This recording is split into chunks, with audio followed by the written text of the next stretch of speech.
what's going on, everybody? Welcome to the program. We're here.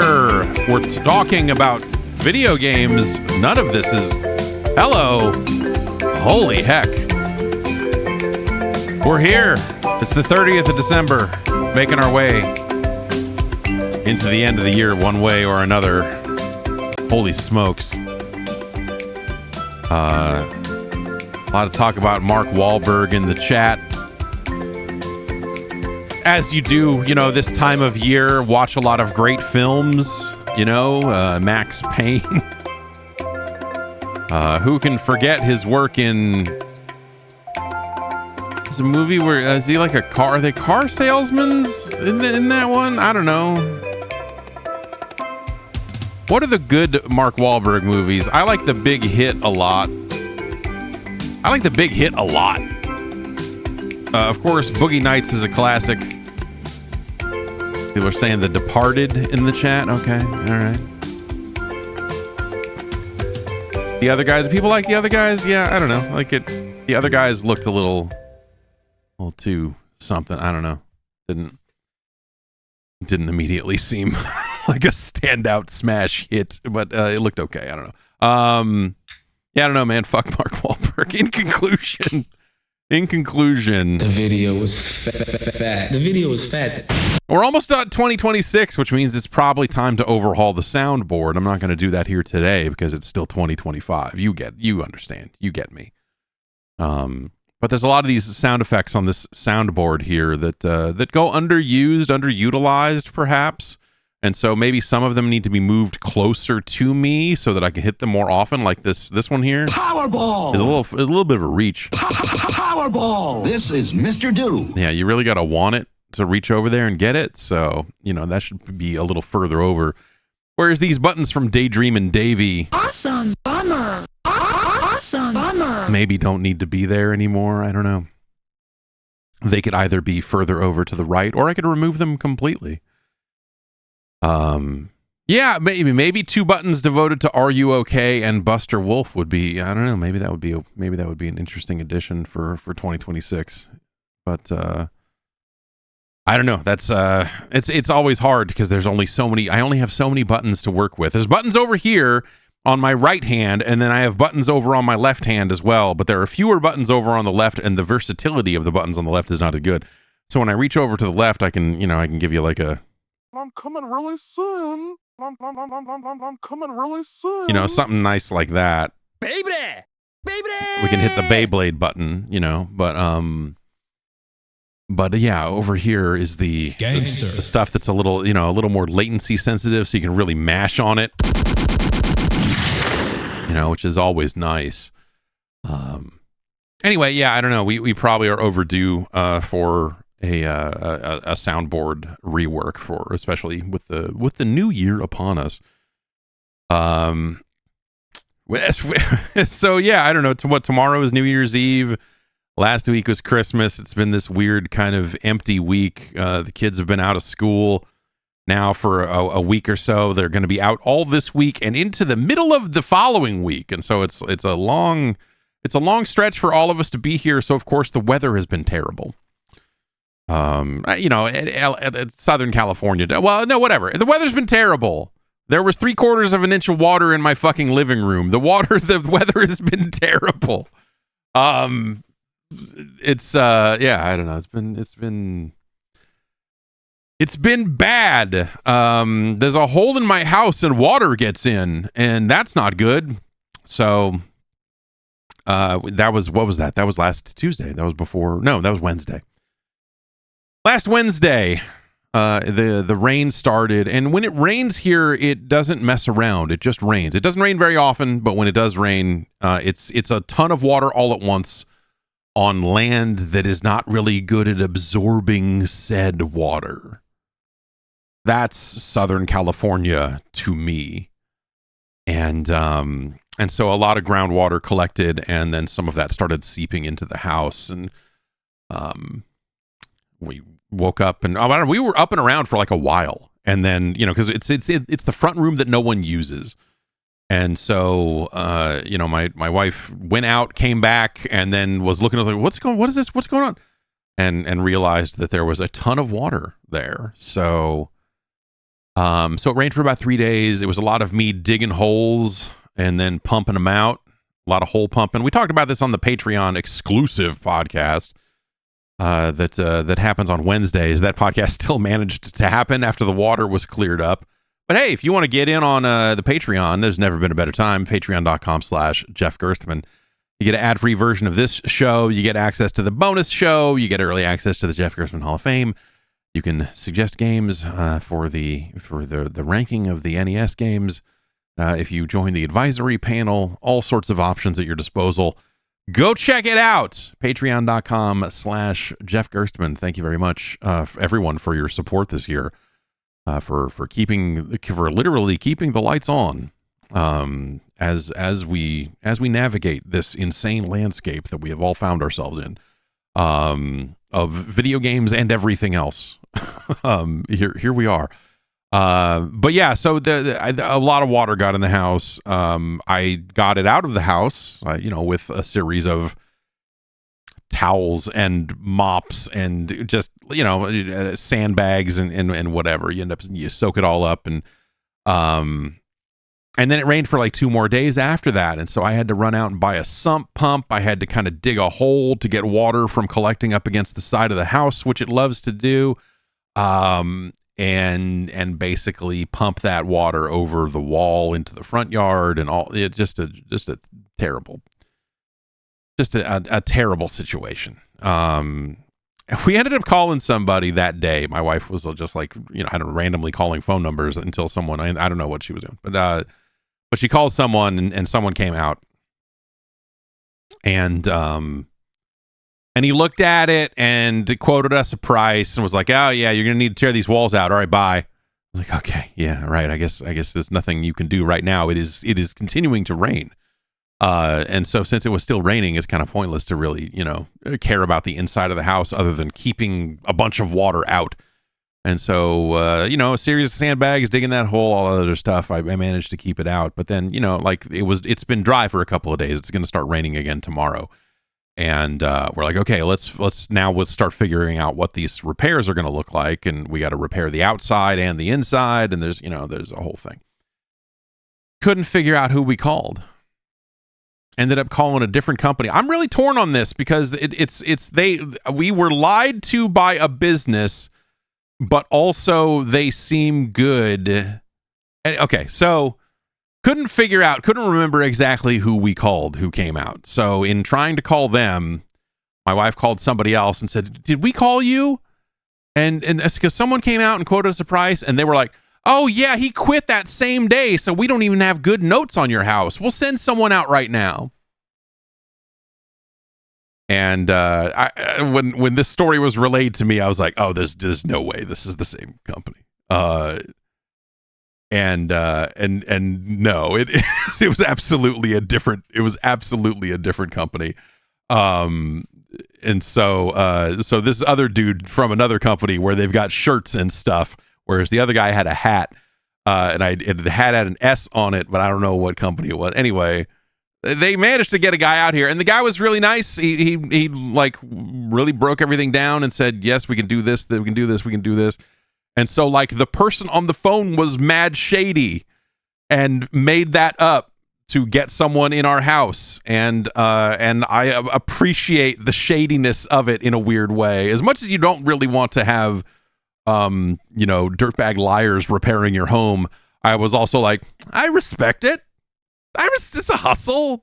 Everything's a hustle now. Anyway, but the guy that came out was actually like a good, had a lot to say, seemed very knowledgeable, a lot more interested and talkative about the situation than the other guy who came out on top of that. So it was the whole thing with that was just I don't know. So they came out and said like, okay, you need to do this, but you also need to do this, and you also need to do this in that order, because if you don't fix the outside, there's no point in fixing the inside. There's no point in fixing it.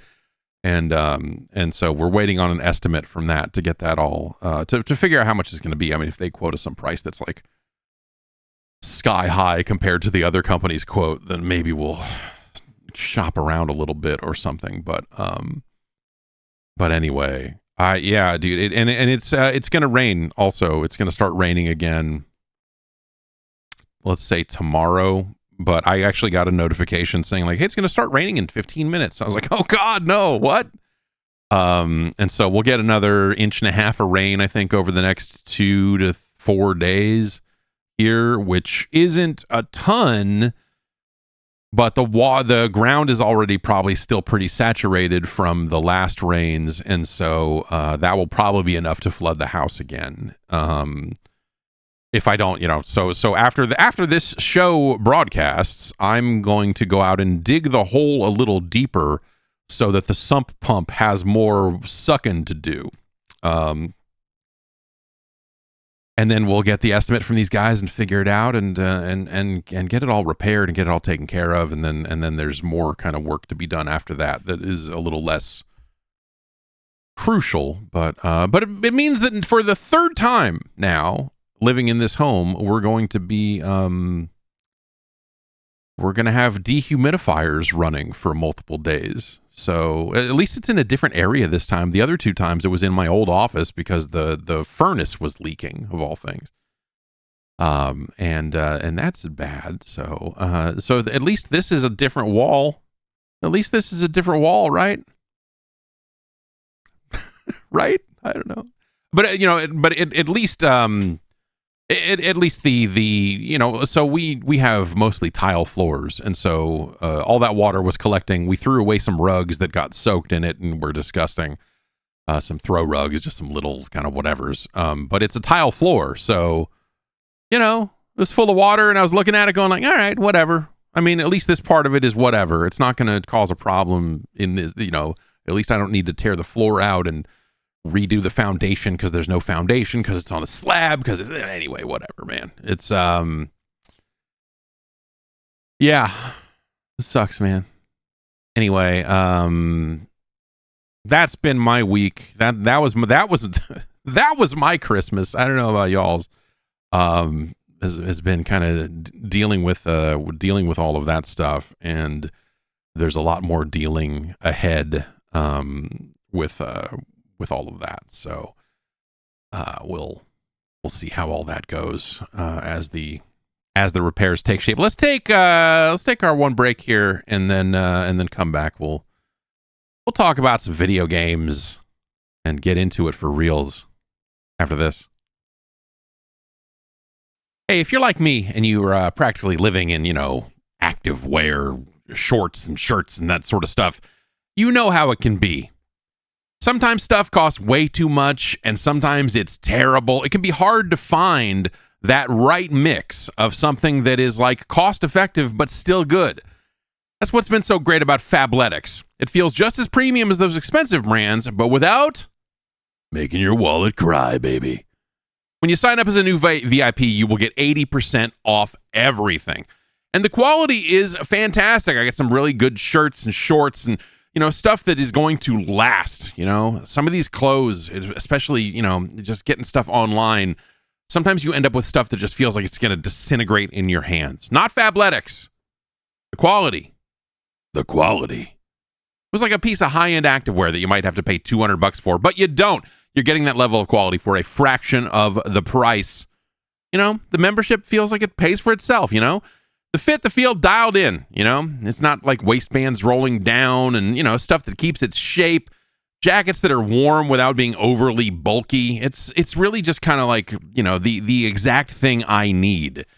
Especially, here in Southern California, it's getting cold, but not bulky jacket cold. So it's been great to have something that kind of fills that middle kind of gap. It also helps knowing that Fabletics has built a community of over 2 million VIP members and more than 100 retail stores. So, you feel like you're joining something that, is already pretty well vetted. People are out there relying on it already.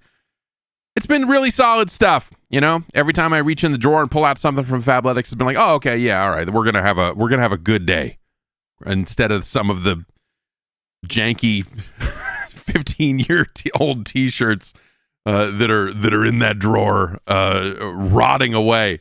It's been nice to pull out something that's been functional, fits well, feels good on the body, all of that good stuff. Get some of that good stuff for yourself. Fabletics already has amazing deals, but right now they're running the biggest sale of the year on top of that. Here's an exclusive offer just for you.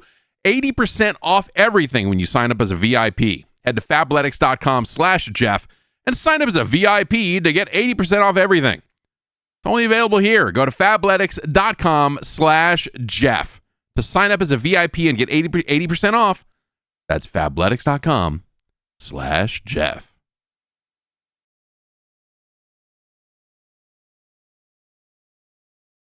So, of course, with the kids being out of school and the weather being questionable, there's been a factor of like, okay, what are they going to do? They've got some fun new toys to play with and stuff, and they've been, drawing a lot, and these cool light up drawing tablets and a bunch of other stuff like that. My son this morning was drawing a boy with a frowny face this morning, and I went up to him and saw what he was drawing, and as he was coloring it in, I was like, why are you drawing? What's this? Why is this boy frowning, buddy? And he said, because I can't plug the tablet in. It's like a USB, but it plugs in and it lights up, and so it's like a sheet of glass or sheet of plastic or something that that light blasts into it, and then when you color on it, the colors really pop and light up and cycle and all this other kind of cool stuff, and you can put paper under it if you want to trace, and so but he, in the middle of all that, he drew a frowny face boy. But they were getting ready to go. They're going out. There's there's a bunch of camps and day camps and fun things for them to do, so they were packing up to go do that. So as I was getting a USB charger to set it all up for him, I don't know where the plug went. I don't know who stole it, but there was not one over there where he was drawing. He ended up having to go, so I did not get to interrogate him further about the frowny-faced boy. But yeah, I don't know. Yesterday they really rotted out and played a bunch of video games. So because I've moved out here to the garage, I took the PlayStation 5 Pro out here, and these kids, man, they don't know how good they've got it on this video game thing. I swear. Maybe someday they will grow up and not care, but they will know and not care, and that'll be better. But I took this PS5 Pro out here, and I was like, okay, well, I've got an extra PlayStation 5 because I went from a regular one to a Pro, so I grabbed that one off the shelf out here and hooked it up in there so that they could continue to play video games. On occasion, we're trying to figure out what are the right limits around video games, and that PlayStation 5 was last used, the day before the PlayStation 5 Pro came out, and so the games that were already installed on it are older in some cases. I installed he's been playing a lot of Goat Simulator 3, and so I installed that on there. He occasionally was playing Skate. I was like, that's I don't know, that's harmless enough, I suppose. And so I installed a few other things on there and discovered that he has been getting into the invite menus and inviting people into his game while playing Goat Simulator, which is not great. I need to maybe make him his own account, but I really want to get the trophies.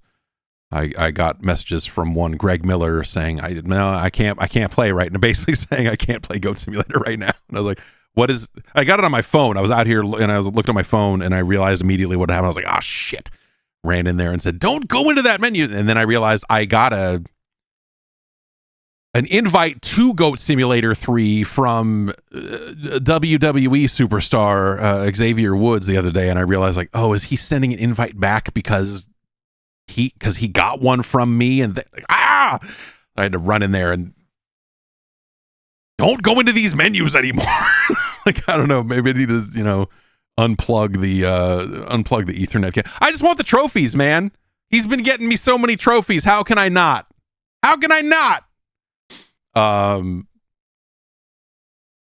So anyway, that's been a bit of an issue. Anyway, so along with the games that he was actively playing, there are some older games that were installed on there. And so the other day, my sister, his sister comes to me and says, "Can we play Foam Stars? Is it okay if we play Foam Stars?" And I'm like, "What?"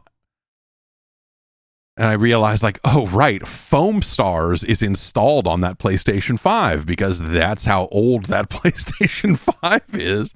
And I just said, I don't know if it'll work, but yeah, if you want to load up Foam Stars and try it, you can. I don't know what it's going to do. And half an hour later, I'm, walking by and I poke my head in there to see what they're doing. And they're just running around the lobby, just creating a house out of foam. And I just look at it and go like, yeah, that's probably actually the most fun anyone has ever had with Foam Stars. So yeah, keep at it. And yeah. And also, but the other thing that happened is that Astro's Playroom, the pack-in PlayStation 5 game, was still installed on that. And so he, in digging through the menus and seeing what's on there, he ran that and started playing it. And that's been really interesting and frustrating, because he's much better. Like that's that type of platformer. Like even maybe 3 months ago, I would have been like, "Oh, dude, I don't think that's a good. I don't think you've got the control, down." And he still like is not, amazing at it. The thing about Astro's Playroom, I'll remind you, if you're not familiar, my son is 4. And so he is just kind of getting his mind around like Goat Simulator. Weirdly enough, I will probably recommend Goat Simulator to people with kids if they don't mind a little Satan, a smidge, who, if you want to get kids used to the idea of a dual stick environment of moving and looking, Goat Simulator showed him the way. Like it's just low stakes enough and no real penalties that that was how he figured out how to use a controller, was through Goat Simulator, and it's been fantastic for him. He's so much more capable on a controller now. But the thing to remember, people go like, "Oh, Astro's Playroom, what a great game for kids, what an amazing game for kids." Half of that game is like tilt controller, touchpad, like the climbing monkey. There's like broken pads where you have to like barely squeeze the trigger in to, like, it requires a very light touch. And so it's like all of these concepts that he has not had to deal with. And so he's picking that stuff up, but it was like a very frustrating, as he's trying to figure like it's a bunch of stuff that he's never been asked to do on a controller before. And so that has been a bunch of curveballs thrown his way, and he's adapted better to some than others. The rocket ship one, where you just pull both the triggers and tilt the controller, he's been really good at that. The monkey climbing thing, he has not been great at, but his sister can do those. So she's taking those sequences or whatever. Or I am, because more often than not, he is just coming to me and saying, "I want you to finish this level." And I'm like, dude, you are playing a save with every level open. At one point, I was number 1 on some of these speedrun leaderboards. There is nothing left for me to do here, man. But he wants to just see me play through some of the levels. So I've been playing through some of those speedrun levels again. And I'm 6 or 7 seconds off my best times. And my best times have all slid into the low 6 digits in some cases. I went from launch week being like top 5, top 3, number 1 on a couple of those speed runs to like 75,000 or whatever, and all of that stuff. And it's been really weird going back to that game after 5 years or whatever it's been since the release of the PS5. And being reminded of all those freaking speedrun leaderboards and all of that other stuff, but yeah, I'm not getting back into that. That's for sure. So I think, like I thought like, oh, maybe he should be playing regular Astrobot instead of Astro's Playroom, but I'm not sure that would be. I feel like that would be better because it's a little less of a novelty game. The thing to remember about Astro's Playroom is that it was built as a showcase of the PlayStation 5, and so they're showing off all of the things the triggers can do and all of that. It's a wonderful showpiece for the thing. Whereas just straight up Astrobot, the more recent game, is just a regular ass platformer most of the time. So I'm probably gonna install that before I get him to play. Someone in chat says get him to play Knack. I love my children, so of course I'll install Knack. I actually that would be a really interesting experiment. A really interesting experiment. Is that like teaching your kids Klingon instead of English? Is that like a really cruel thing? If I get them to play Knack and Knack 2. My daughter has been continuing to play Kirby's Air Riders and a little bit of Street Fighter 6. We had family in town, their grandfather, and my daughter mentioned like, oh yeah, I'm playing Kirby and also Street Fighter. And then my wife just goes, you're letting her play Street Fighter? I'm like, yes. Is that bad? Is that bad? And she came very quickly to the same conclusion that I did of like, well, it's all this K-pop Demon Hunters and all this stuff. Yeah, all right. Because that was my exact logic recently as well, was like, she's been watching K-pop Demon Hunters over and over again. And when she's not watching it, she is thinking about it. And I'm like, you know what? Like, they're fighting in that. There's a lot of, I think there's the stuff in that movie is like way crazier than anything that is happening in Street Fighter 6, except for there is like a smidge of bad language in like Jury's arcade mode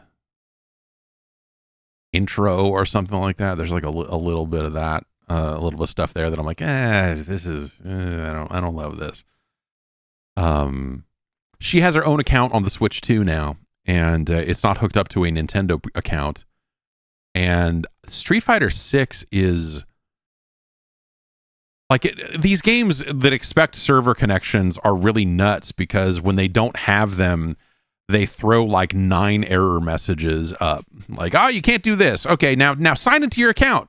And every time it pops up, my daughter goes, can I sign in? I'm like, no, that's not, you don't have one. You don't have one of these accounts. It's not a matter of like, this is a thing you can't do. This is why you have your own account. This is, and so it's like, it gets her hopes up every time that she's going to be able to sign into an account. And then, but it's just part of a cavalcade of error screens that the Switch 2 throws at you when you try to do. Kirby does the same thing, where it's like, hey, you need to link a Nintendo account if you want to push this button. And with like zero context for it or anything else, then and that hasn't been awesome, because every time it comes up, she's like, well, I should do this, right? I'm like, no, you hit close and don't go into this mode. And Street Fighter, I think it at least like peels away some of the options off of its menus if you're not logged in. But some of those are just the like, I don't know, you only get arcade mode in the offline section, and maybe practice, but like it just, I don't know, some of it feels like weirdly stripped back. Someone asking, what about Street Fighter 4? Well, so Street Fighter 6 has like that really great adaptive control scheme, and I think that's something they rolled out. Was it something that came out alongside the Switch 2 version, where they have, because they have modern and they have classic. That was something they'd had at Street Fighter 6's launch. But there is a third scheme you can only use offline called Dynamic, that is like a mashy, mash the buttons and, it will figure out what you want to do. It always had Dynamic. Okay, well, Dynamic is only in some modes. I don't think you can take Dynamic online or anything like that. So, and so she plays with that. And sometimes plays with modern if she picks it by mistake, and that's been okay. But I, if I just lay down classic controls with her right now, she's just gonna have a way worse time with the game. She's beating it. She's beating the story mode, and and winning and stuff. And so I feel like that's been a good spot to start, for her right now. And meanwhile, I've been playing a little bit of a game called Taxi Chaos 2. Which is, I feel like they're trying to kind of make a Crazy Taxi. It's on Steam, and they're trying to make kind of a more modern take on Crazy Taxi without the Pizza Hut, without the specific flair and style of Crazy Taxi for sure. They're trying to tell a story. I feel like this is the story. If you were going to make any kind of new Crazy Taxi or your knockoff Crazy Taxi or whatever, the story you're telling is we're the last human taxi in a world full of AI taxis, and that is literally the story that they are telling in Taxi Chaos 2. I feel like that is anyone you talk to anyone about what do you do about a new Crazy Taxi in 2020X any time over the last 4 or 5 years, and that is every single person you ask will go, oh yeah, I mean, it's you have them go up against driverless cars, you have them it's the John Henry story, it's you're the last human taxi or whatever, and that is basically what Taxi Chaos 2 is. It's reasonably well made for what it is. I think if you have very specific needs out of a Crazy Taxi style of game in terms of art style, characters, or music, for sure, like this is not that. But it is a pretty decent little Crazy Taxi-esque game that I've been enjoying well enough. So maybe give that a look if that sounds like something interesting. But yeah, like I said, it is not beaten down my door in terms of like this is the most amazing game or anything like that. But like it's a pretty good little thing. You're like, oh yeah. As far as like if you were gonna make one of these, this is like a pretty solid way to do this. And it's been reasonably fun. Gosh, what else, man? That's probably anything. The only thing that's really like new to report about stuff I've been playing. Let me look real quick here if there's anything I'm missing here. I've just been kind of jumping around and just I've been trying to go to bed slightly earlier. So, like that's the game I've been playing. Is what if I went to bed a half hour earlier? And so I have not been playing maybe as much stuff. John told me about a game called Reality Break that looks like a spaceship action RPG in a similar vein as something like Armada or something. And so I have installed that, but have not had time to play it. But I'm looking forward to carving out some time to play some of that. And I've been fooling with Call of Duty still, just as sort of a way to unwind. They've been doing all their Christmas stuff. There's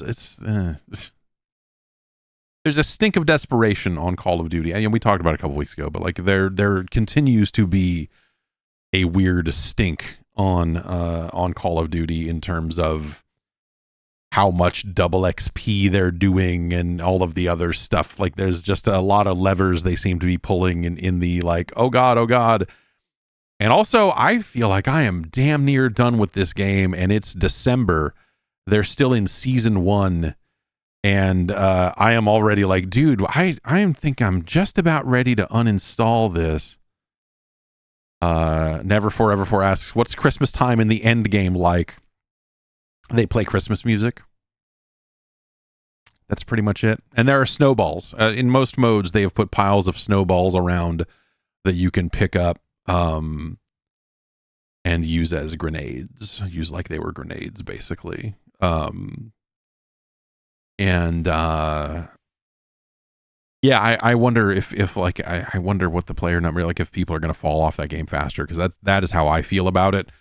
it's usually something I can like, it eventually gets down to like once or twice a month or something. Like, I'll play a little Call of Duty. Just why not? But I am finding myself feeling ultra done with it. Let's take a look at the news. There's not much, man. This week everyone's off. So there's not a ton happening. GOG, good old games. So I suppose it doesn't stand for that anymore. Hopefully it will again. That would, if I was going to purchase GOG and it's the service, the first thing I would do is say, yeah, no, good old games. That's us.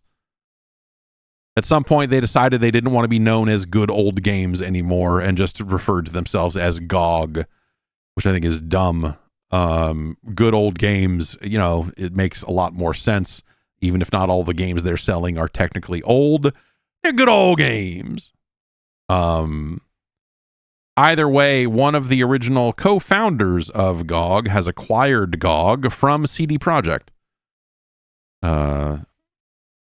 Michael Kaczynski, I'm probably pronouncing all of that incorrectly, is one of the co-founders of both CD PROJEKT and GOG, and he has picked it up from them for, what was it, like 20 million, 25 million, something like that. And now he has 100% ownership of the site. They're basically saying, the mission stays the same. Make games live forever. Going back to our roots allows us to double down on what we do best. Reviving classics, giving you a library you control rather than one that controls you, and offering the most gamer-friendly policies on the market. At the same time, we'll continue our close cooperation with CD Projekt, and their upcoming games will be available on GOG. So, it's... I think that makes a lot of sense because CD Projekt is busy,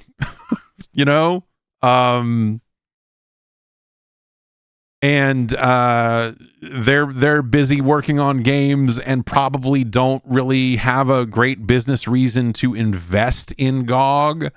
It's just like, oh, this is this thing that we own and it's fine. Like, we're over here trying to make Cyberpunk and Witcher, and like, we got all this other stuff going on. And so so sometimes those things can seem like they're a little bit at odds, I'm guessing. And so, perhaps it's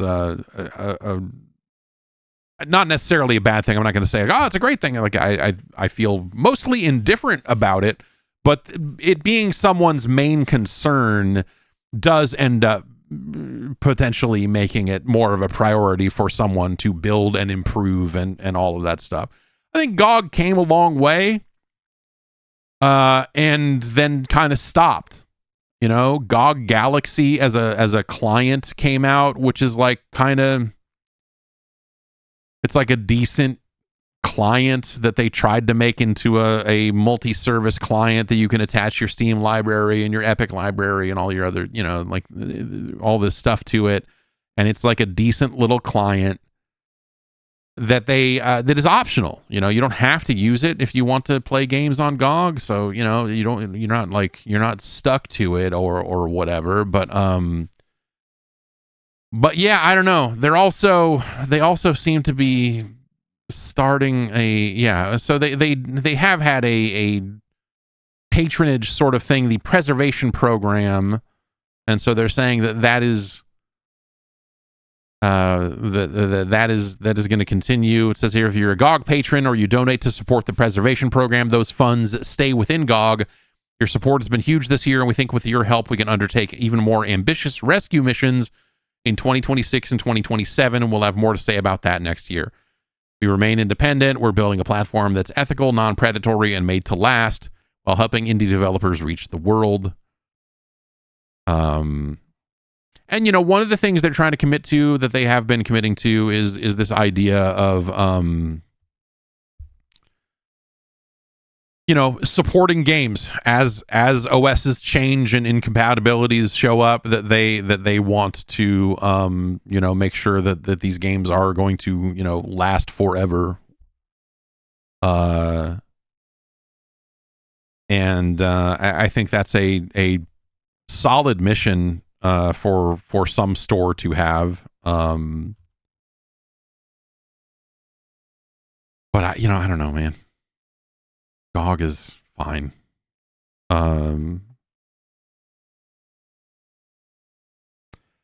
Yeah, you know, the way they put it is a lot of companies sell games, fewer do the unglamorous work of making sure the games that shaped people's lives don't quietly rot into incompatibility. So, you know, being an independent, being on its own forces them in some, you know, I mean, forces them really to really focus on that mission. And I would like to see GOG grow and GOG kind of continue to develop both the Galaxy client and, you know, kind of continue to work on all of this stuff. So being on its own, I think is an interesting move in all of this. They put up a FAQ, you know, among other things. Why is CD Projekt doing this? Selling GOG fits CD Projekt's long-term strategy. CD Projekt wants to focus its full attention on creating top-quality RPGs. And maybe someday they'll put one of those out. And providing our fans with other forms of entertainment based on our brands. This deal lets CD Projekt keep that focus while GOG gets stronger backing to pursue its own mission. And so, yeah, I don't know. That seems cool.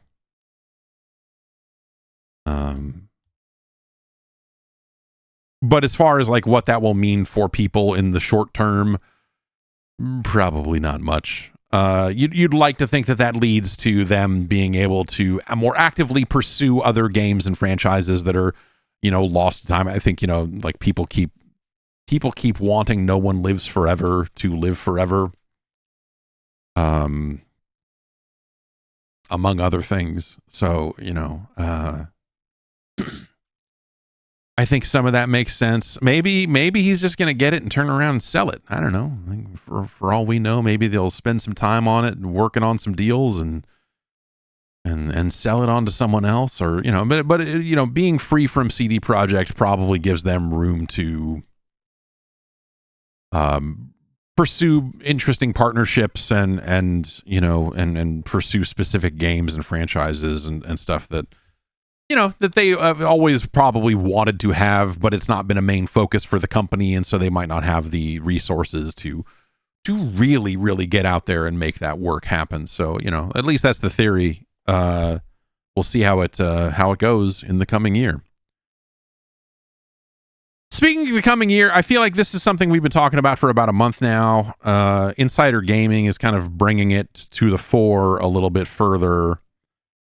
And, you know, this is like as far as like insider news, I feel like this is kind of like a, yeah, well, duh kind of thing. But they're talking about RAM prices and the impact of RAM prices on the next generation of console hardware, or just really hardware in general, because what the fuck is a console, right? And, you know, they're positing that because of what RAM prices are doing right now, the release windows for the upcoming PlayStation 6 and whatever the Xbox thing ends up being could potentially end up being delayed. This is kind of a from what we've heard kind of thing. In fact, here's where the part where they say from what we've heard. From what we've heard, the industry as a whole is concerned about RAM availability. And oh shit. You don't have to pick up a phone to know that. Anyway, and what that is going to mean for mass producing consoles at a competitive price point. Not only for the next generation, but it could also mean that yet more price increases for the current generation consoles will hit in 2026. Yeah, that's fairly, I mean, yeah. It will be not surprising in any way if current consoles go up in price next year for a couple of different reasons, really. I mean, you know, obviously the cost of goods on RAM and SSDs, I suppose. You know, like that's a very real one. The economy and tariffs and everything else are still a factor in all of this. And so that's, you know, kind of just the reality that these devices are being sold in, where there's just a double, triple whammy of bullshit stacking up against them. Anyway, the point of this article, it gets down to, from what we understand, the situation has led console manufacturers to debate whether the next generation of consoles should be delayed from their intended 2027/2028 release window, with the hope that RAM manufacturers will be able to build out their infrastructure to produce more RAM, thereby allowing prices to drop. Regardless of what happens, it seems that the next couple of years could see the current generation of consoles increase in price further. So Yeah, I don't know, man. Like the RAM hoarding that's been going on for these data centers that will probably never be built in the first place. It's not even that they're necessarily hoarding existing supply. It's that they're putting down money for future supply, and and that's going to constrain the market quite a bit. And that's already starting to a certain degree. So,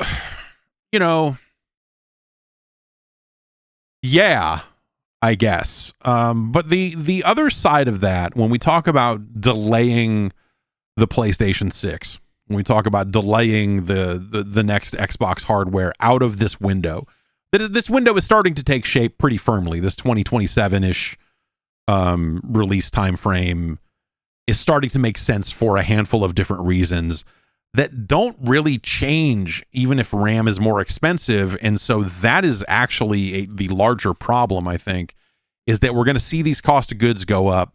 They probably will not go down in time for those consoles to be built.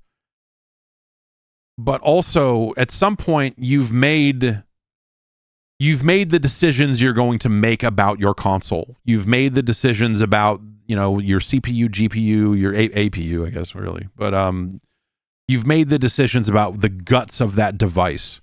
And now you're up against a ticking clock of obsolescence. Of like, okay, this is what we've chosen. As time marches on, this hardware is only going to get less impressive. And so if we end up delaying this a couple of years, like what does that end up doing? Does another device somehow come to market that makes us feel older? Like the risk on that front, I think, is very real. The thing that nullifies some of that risk is that everyone's in the same boat with RAM prices and all that shit. So everyone's fucked. It's not just a situation where Sony's going to go like, oh no, the Xbox is so much more powerful than we are because they made a different choice and they made their choice later than we did. And so we're locked in on this old shit that we delayed. And, like everyone is kind of facing it at the same time. Microsoft, you would think, would see this coming as they are so, dedicated to this AI nightmare bullshit that, they've been part of this data center grind for a little bit. And so, the weird thing that ends up like happening is like, oh, wait a minute. If we build a bunch of data centers, does that further enable cloud streaming? And so does that nullify the reason for getting a console because we're all really being forced into the cloud now because no one can afford to put RAM in their home? No, that's probably not the case either, but it's, it's another consideration in the middle of all of this. And with the PlayStation model especially, this seems, this seems like it could be a very difficult time for what Sony is about to start doing, because basically, like it sounds like, and this is something we've talked about a couple of months ago. I heard from someone else very recently, it does sound like that they're going with two new pieces of hardware, one console, one handheld. It sounds like they're still sticking on that path, which I think is a sensible one for them when you look at the worldwide market of, what Sony wants to accomplish and what they want to be able to accomplish in Japan. Them having a lower powered handheld device. I don't know, man. It's probably smart for them to have it, but unfortunately, that machine is still going to need RAM too. So, it's not like they get a get out of jail free pass just by having a lower end piece of hardware out there.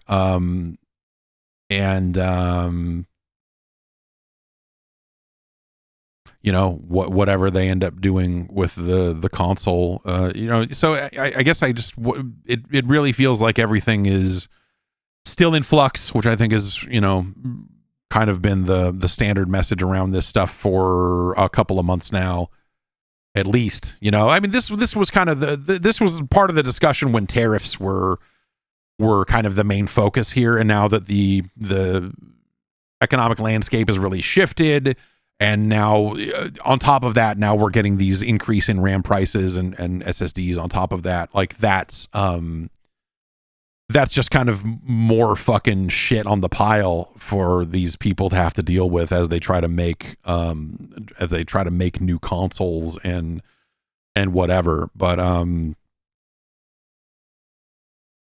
I guess I think the real answer here is I don't know, man. I really don't know how this is how this is gonna. There's a lot of like needles that need to be threaded for this to work, and and on Sony's side, like they've been in a relatively decent position considering how messed up everything has been. Like by staying the course, they've been kind of not really open to the fluctuations and bullshit of the industry. But it's not like they're selling amazing hardware. Those November's numbers were bad for everybody. It's not like Sony is sidestepping all of that along the way. And so, some of the stuff that I think people have kind of looked at and been like, oh, well, Sony didn't step in it the way Xbox did. It's like, yeah, but Sony also didn't ship a lot of first-party games this calendar year. And it feels like that they are kind of just marching into the same malaise that Microsoft found itself in years ago. And so I don't really know where this all goes. It's not a great outcome, but I think anyone who looked at Microsoft kind of bumbling around and making all of their changes to exclusives and making all of the shifts that they have been making and going like, Sony's got it all figured out. Look, no, Sony just didn't actively mess up their own stuff. And that's worked out for them up to a point, but unless behind the scenes they're working on dramatic shifts that they'll be able to make very quickly in what they're doing and how they do it, they're making very expensive AAA video games, very, very, very expensive ones. It's not like that. Yeah. So it's a very. Don't worry, everyone. AI will save us all. Yeah, right. That's going to make the games cheaper. Artificial intelligence. So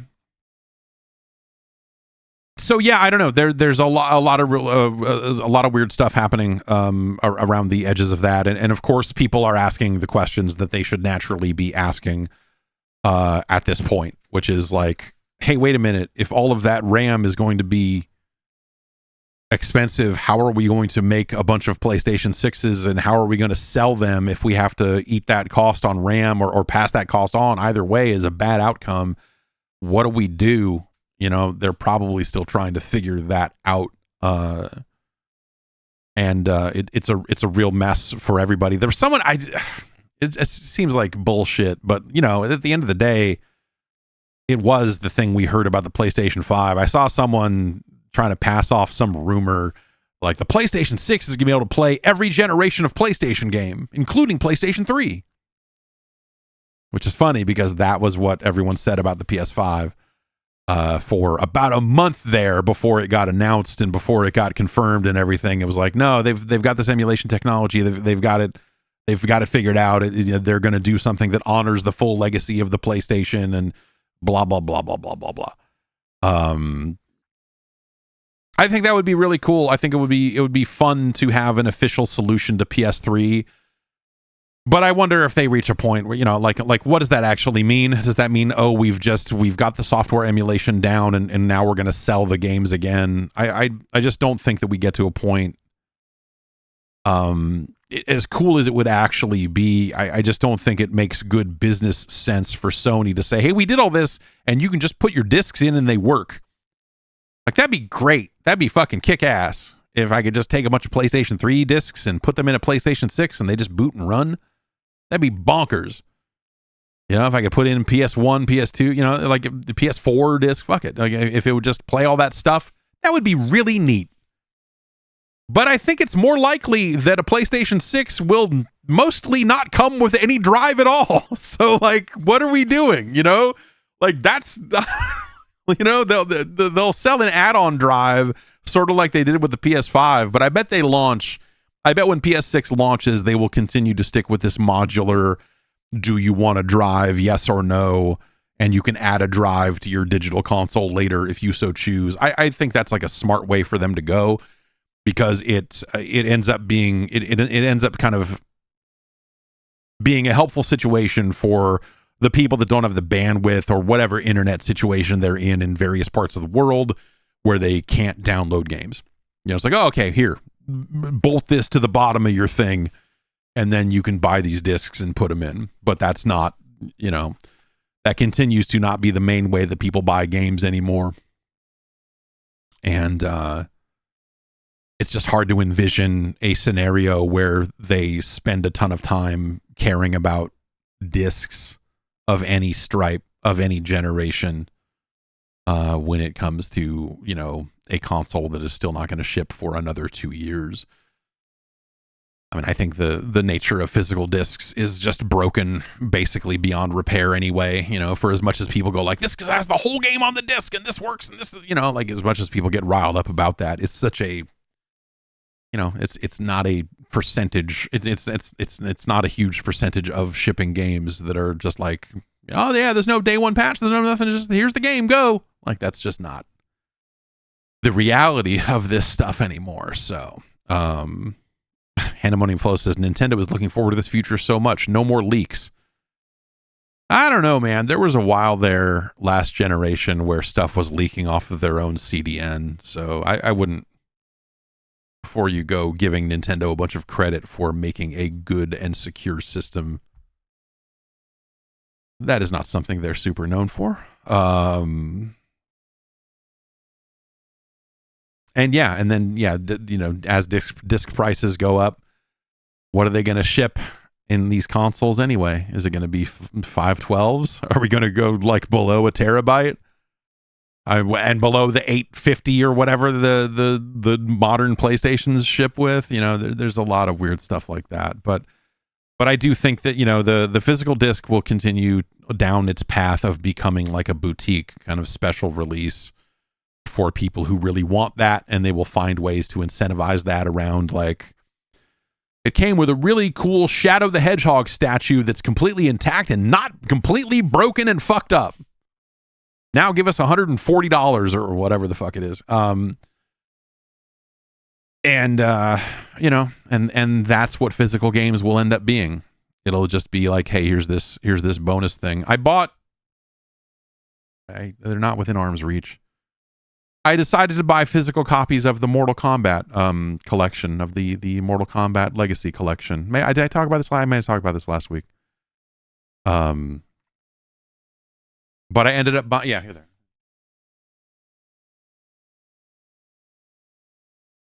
I ended up buying one of these. One of these, and I got what they were selling. Like the Atari store was selling, you know, specific covers or whatever. So I got the Sub-Zero one. But I bought those because I'm in it. You know, I was like, that seems like something I should have. I'm in a video game. It's so rare. In fact, it's never happened before now that I think about it.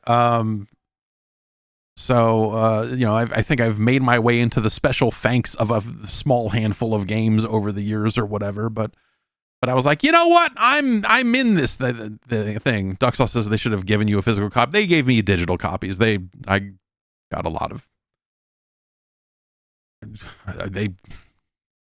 They were fine with that, but I ended up buying the you know, they sent it for review purposes. I had to cover it, right?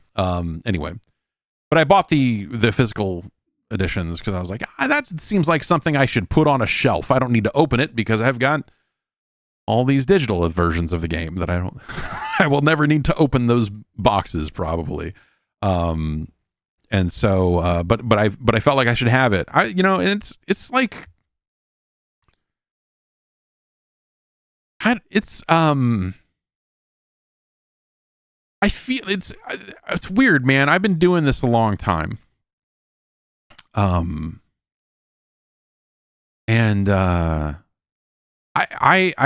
feel, you know, and people in the chat are now like talking about issues that the game has and whatever. Yeah, fine. Yeah, I mean they had to patch some stuff. There's some stuff they had to do for sure.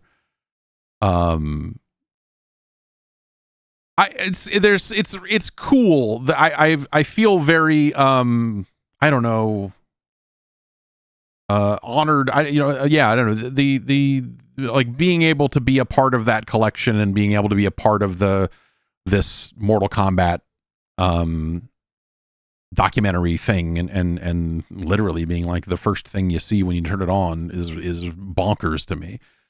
And so yeah, I don't know. It's as someone who, like, I feel like major parts of my career have weirdly intersected with major points in the Mortal Kombat timeline in terms of, going and seeing those games early, or, the basically dropping out of college to go play Mortal Kombat 3, and which footage of that is also in that documentary. I don't think they knew that when they were doing it, but there's like footage of that show in Reno on that disc, and like one of the first things you see is me and Glenn playing Mortal Kombat, and it's fucking crazy. And so I don't know, it's a weird time capsule for like something that is it's been there as long as I've been there. Mortal Kombat has kind of always been around as I have been making my way into this business of covering video games and all of that stuff. And a big part of me doing what I do was, going and seeing, MK3 early, or, going out to Chicago to see, I think it was Deception. I forget. Going out to Chicago and visiting those guys for some of the PS2 era MK games, and yeah, it's just it's just been a constant alongside the work I do. And so as someone who has always had time for Mortal Kombat, there's something kind of awesome. I don't know, I'm pretty fucking stoked about it, I guess is what I would say. That I was able to appear in this thing that is, kind of meant a lot to me over the years. So so it was cool to be able to buy the physical versions of that thing. But yeah, physical games is just kind of a fucking strange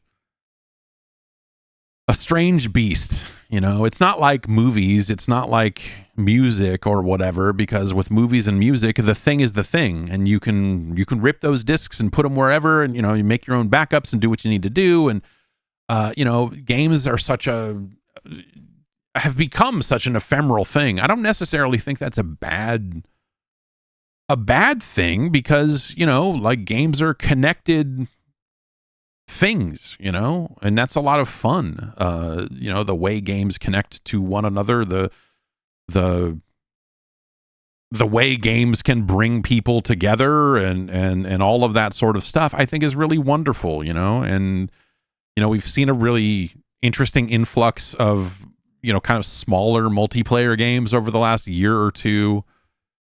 And, and people just go and as much as I don't necessarily love those specific games, I don't think that people should be just like, this is friend slop. Like, fuck off. Just fuck off, people. Why? But like, take Battlefield 6, for example. There were people who were like, oh, it needs to all be on the disc. I'm like, why? You don't have the server. You can't run your own server. Like, if you want to ask for something, ask for, the ability to download the server software and run it on your own. Run your own server on some Linux machine somewhere, Like, it doesn't matter if it's all on the disk. It's just data. You can get it. And the thing about Battlefield 6 that people want is not the fucking campaign, because the campaign is dog shit. And so it's funny in a weird way, where they're like, hey, by the way, you need to connect to a server in order to play the campaign. You're like, yeah, sure. Why not? That was a funny thing they did. And it really kind of illustrated the level of power they have in some of these cases. But like, because they can update the menu of Battlefield 6 kind of on the fly, when copies started leaking out the week before release or the week of release, like days before it was going to go on sale, they sent out an email to reviewers and said, hey, you need to finish the campaign by by such and such date, because it will be unavailable in game until launch after that. And it wasn't some like, oh, we've got to work on our day one patch and all this other stuff. It was like they've just removed the campaign from the menu in a patch so that people couldn't leak it. So that people couldn't leak which is preposterous on top of that. But I guess you gotta, you spend all that money on it. You got to care about it to a certain extent. I look at it and go like, hey, there's nothing to spoil in this campaign. It's bad. Like, there's, like, the amazing story of Battlefield 6 is being spoiled because people got their hands on a copy early. We need to remove it from like, I guess, dude, no one cares. Like, no one, no one is there going like, I need to know what happens to the fucking guy in the lady's house. Yeah, it's a ridiculous kind of thing. But, I don't know. That's the world we're in, and we're probably not going back. As much as people, I think, kind of lament the loss of this sort of stuff. I think a lot of those games, a lot of the games that have those sorts of restrictions in them have them for some meaningful reason, right? In Battlefield 6, it's because, it's just the campaign and no one cares. So whatever. They only care so much about, like, sure, they could have broken that out in a way that lets you play it offline, and maybe they will someday or whatever, but like, not really a priority. The games that are single player as a priority generally don't have stuff like that, generally are playable offline, so whatever. I don't know. It's hard for me to get worked up too far one way or the other on that, because I think that, games have continued to evolve and games have continued to allow for larger and richer experiences. If you don't like that, that's fine. There are a lot of games that come out that I don't like, but I tend to understand why some games are moving, or some genres move in the direction they're moving in, and whatever, and just kind of like, I'll just play something else. Doesn't have to be a big old thing, just move on and play something else, right? Anyway, when I think about 2025, I've got a list of games that we'll probably be talking about in the relatively near future, as I kind of hone it a little bit and add a couple of things and remove a couple of things. But, it's been an interesting year, because I think most of the games that really stuck out for me are not big games, are not necessarily like the biggest AAA-ist, the biggest, it was, I think in some, we'd have to really break it down and look at the games or whatever, but it was not an especially great year for the big budget video game,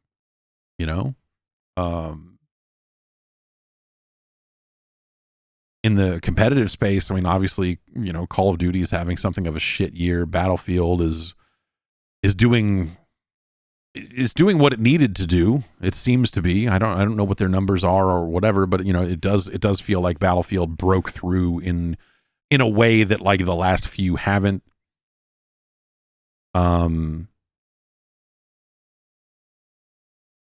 But yeah, not a ton of big budget AAA games. I think, as we said, Sony didn't necessarily ship a lot of stuff, and they're usually good for a couple of tear jerkers or whatever, sad dad video games, whatever we want to call them these days. Maybe that's even more reductive than friend slop, but at the same time, I don't think the audience for those games is going to stick around the way that they need it to in order to make those big budgets make sense, right? Like, that's sort of a, Ghost of Yotei is a really cool game. It's a game that I completely forgot came out, and as I was looking through a list of games that were coming out this year, I was like, oh right, that game came out and I really enjoyed it. Like this was actually like a really cool, like, you know, a fun story, and you know, it's nice that they built upon the previous game, which was also very good, and oh, this was really neat. But you know, it didn't really stick with me. Like in a lot of ways, the games that stuck with me were often a lot smaller. You know, something like a Sectori or Ball Pit or Blippo Plus, or, you know, like some of the other kind of things that came out were more striking. You know, other people talk a lot about Dispatch as like a game that really blew them away. You know, these kind of smaller games that are breaking through. You know, yeah, Nubby's Number Factory, you know, has been a hell of a game this year. Mega Bonk really blew up. In kind of a weird way, but at the same time, when you play it, you go like, "Oh no, this is really kick-ass." Like on its face, you're like, oh, "Okay, yeah, that's kind of they made sort of a more polygonal version of this thing," and then but you play it and you're like, "Oh, actually, this is crazy fun on its own." And so, you know, like stuff like that is interesting, but I don't know that any of it, you know, when you start to talk about game of the year in a really high-minded way, which I think is, I don't know, as time goes on, it feels increasingly ridiculous. But, you know, the closest anyone found to a consensus was Clair Obscur, you know? And I look at that and I go like, oh, that makes sense. It makes sense that that's a game that's, it's just big enough that more people played it. And it's a thing that people can really rally behind, and it's really well made. On, you know, it's not like it's a bad game and it just lucked into it. It's like, hey, this is a really, really good game that happened at the exact right time for a lot of people to play it. You know, and I think that's really interesting. And I think, you know, we'll probably like it feels like as the video game industry continues to splinter, or I guess like, as the video game industry that's separate from the kind of games that are sucking up most of the time, most of the players' time, meaning Fortnite, Roblox, Minecraft, we get separate from the, you know, and that is the, I mean, fuck what you heard about AAA games and this and how mainstream they are and all of this stuff. Like that's the actual fucking thing, man. You know, like Ghost of Yote is actually like a really tough sell in a weird way to the larger picture, because like, hey, here's this completely full price single player only game. It is a sequel to a game. It is very similar to its predecessor. It improves upon it in a lot of ways. I'm not saying anything bad about it, but if you're just kind of comparing all of the stuff out there, you know, it's very easy for that game to be trampled by something that appeared on more platforms, appeared, you know, just got into players' hands, was available at a slightly lower price, was, you know, like there's a lot of stuff like that there. And so it's always interesting, you know, as we sit here and scuffle about like what's the game of the year.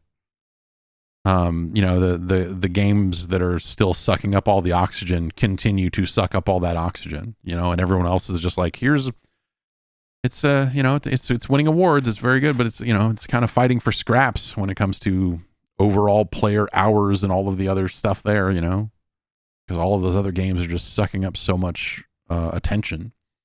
And that part doesn't really feel great, you know, in a kind of long-term setting. Yeah, Honey Bucket says, I like how everyone forgot about Doom the Dark Ages. Doom the Dark Ages was a cool fucking game. But I also forgot about Doom the Dark Ages for some chunk of time. You know, and I enjoyed it. You know, it's a game. The problem with Doom the Dark Ages is that it just kind of it overextends, it overstays its welcome ever so slightly. And the vehicle sequences, if you will, the dragon stuff, the mech stuff, like that stuff just is not super engaging. And so, you know, the that's not to say that Doom is a bad game. I actually think it's really good.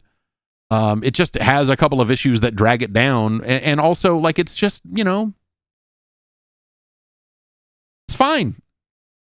It's not something that needed to be talked about for 6 months. It was something that was talked about for a month. I would also say that, like, you know, a lot of other games kind of got trampled and forgotten about. Yeah, Borderlands 4 sounds like it sold pretty well. You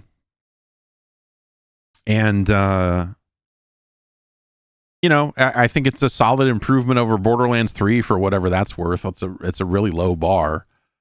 But like that's an interesting one where it's like that is quote unquote a big franchise, and you expect all these sorts of things when a big franchise game ships like that. And it just, I don't know, it kind of just came and went like everything else now. It just comes and goes. Death Stranding 2 is kind of my go-to for that conversationally, because it feels like everyone who was excited about Death Stranding 2 played it immediately, talked about it for about 4 days, and that's it.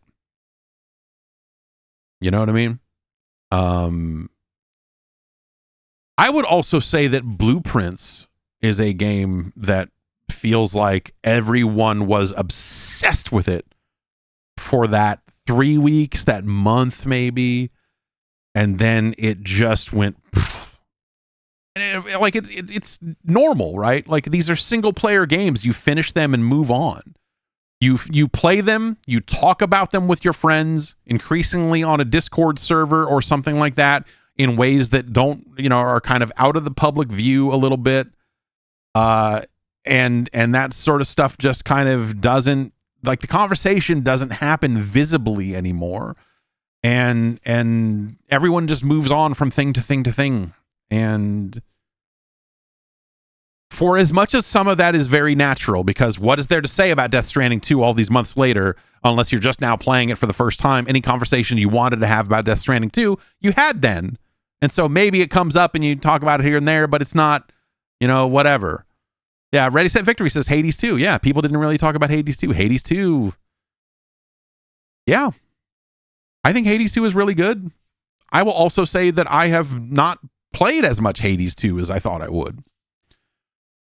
And that's not necessarily a fault of the game's quality or anything. You could say that, like, oh, you know, perhaps it is that I played so much Hades 1 that even though I kind of stayed away from most of the early access phase of Hades 2, you kind of play it and you go like, yeah, all right, cool. Hades 2 is really good. What else we got? You know, like it's a, you know, it's a sequel. Yeah, Eternal Strands. Kusanagi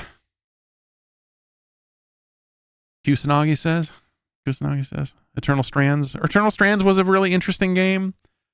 Outer Worlds 2. In and out, man.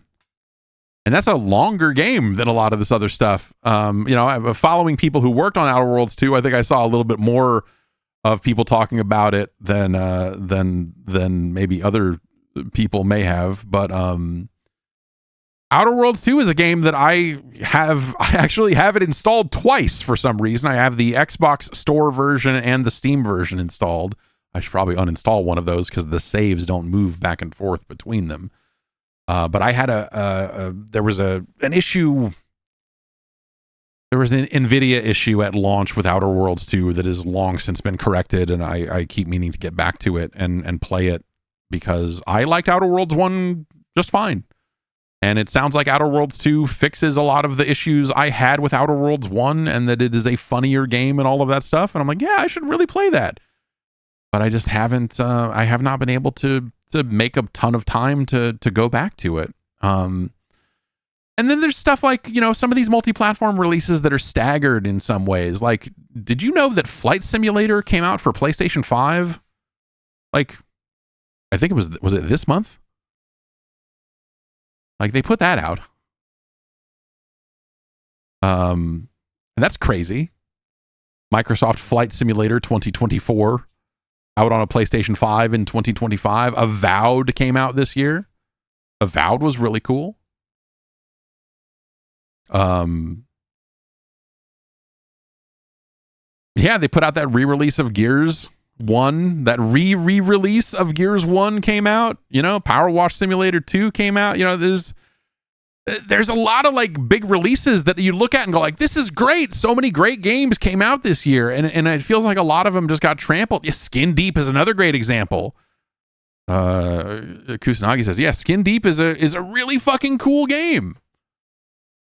I played a lot of Skin Deep and was like, this is fantastic. And again, you know, the conversation happens and people move on. I don't know. You know, there's a lot happening in the world, I guess.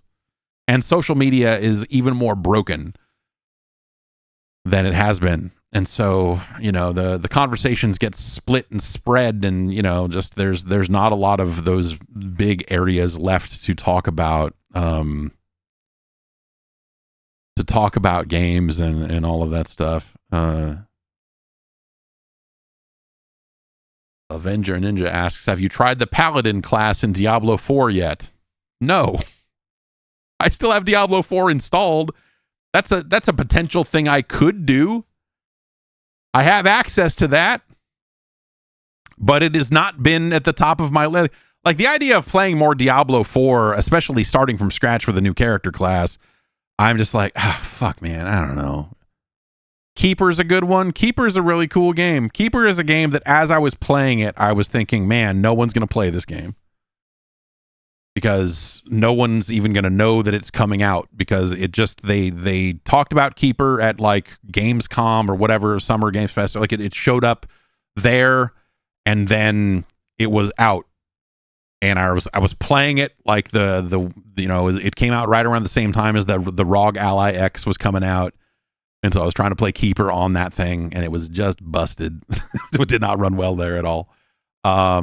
But I ended up playing it on PC, and Keeper is a wonderful game. You should check out Keeper.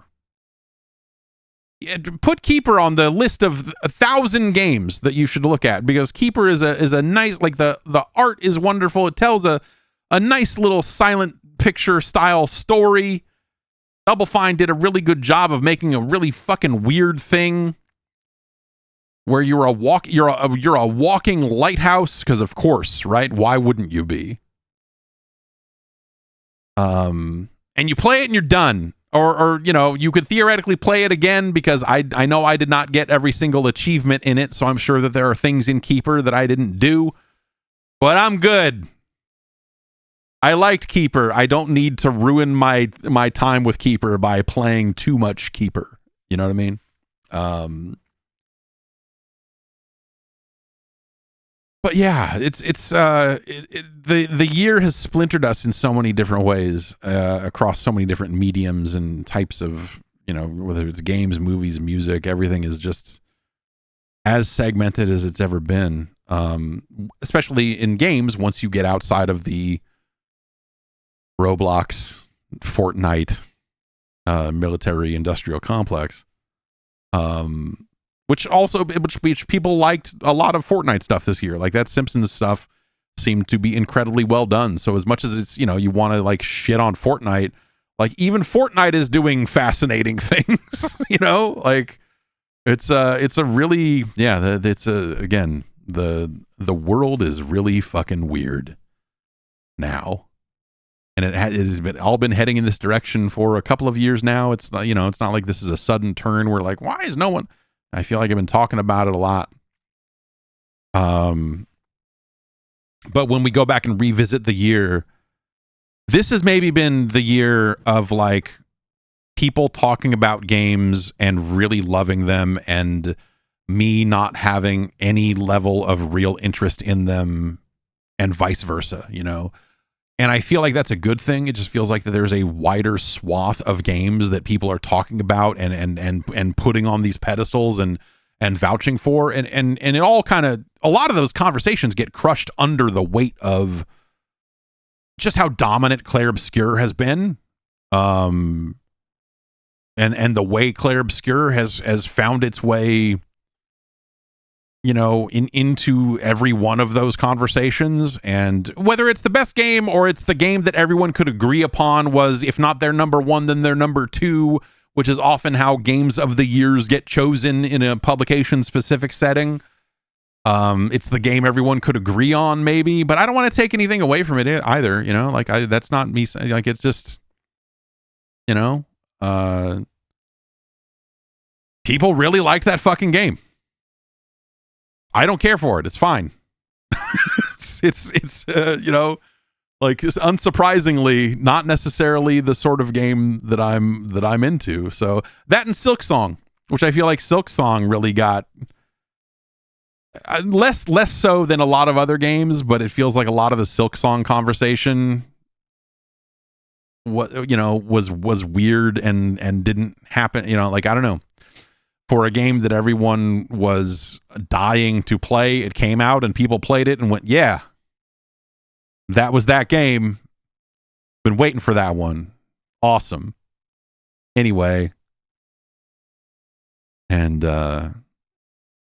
yeah, so I don't know. That was kind of another interesting twist in all of this. I like that. It's like a maybe it didn't happen to the degree that it happened with Blueprints.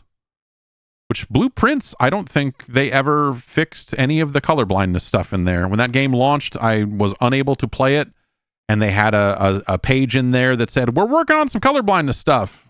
And last I heard, they had not actually done anything to meaningfully fix that. So yeah, I don't know what ended up happening there. So ultimately, I don't know that I have a lot of. They said next year probably. Yeah, I'll put that on the list of things I'll definitely play when they do it.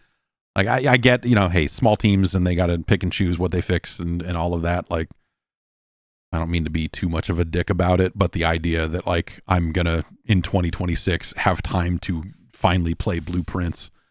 No thanks. You missed the window. I got other stuff to do.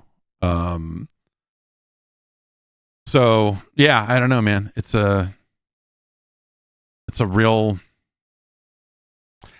interesting. I don't know. I feel like it's one of the more interesting years in games if we're limiting it to that type of discussion and whatever. Obviously, the industry side of things is still some kind of horrific hellscape, and there's a lot of really fucked shit happening out there across the board. You see some bits and pieces where you're like, oh, that's hey, id Software unionized, like that's good. Like you see bits and pieces of things where you're like, okay, like if we can get moving in this direction and get maybe this helps to, if not solve some of these issues, at least it brings some of these things to a head so that they can start to be solved. But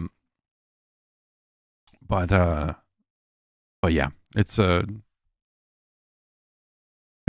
wild one for sure. What is my NES game of the year? I mean, I guess by default, scientifically speaking, it would have to be Mega Man 2, but it's Rygar once again. No, I don't know. I don't think I have an NES game of the year this year. We're not done yet. We're getting there.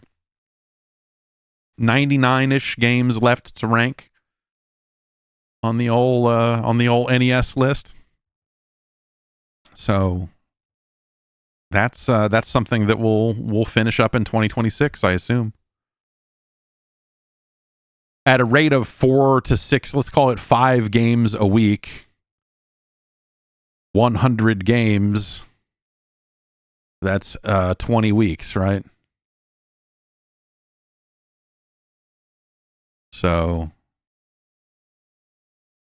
that's what is that? That's like 4-ish months or something. I found myself, I don't want to get anyone's hopes up one way or the other with this stuff, because I think it's a really weird thing to take on, because it is years. But I think if I were to rank something after the NES games were done, it would be something much smaller. It would be a much smaller library, whether that's like the Lynx or the Master System is a really good one. Virtual Boy you could almost do in a day. 32X you could do really quickly too. But I found myself thinking about the way that a lot of role play, like when I first started building the list and started thinking about the number of role playing games on the NES, I thought, man, that's going to take so much time. That's going to slow things down so much. But in practice, it hasn't really, it hasn't really worked out that way. Role-playing games have not really created a huge dent in the NES rankings the way that I thought that they might. And so I found myself looking over a lot of 16-bit stuff and just looking at the catalog and staring at the list of names and thinking it through and going like, I wonder if that would be doable. And I found myself looking a lot at the Genesis games that came out in the US. It's like, I think it's it's like 700-ish. And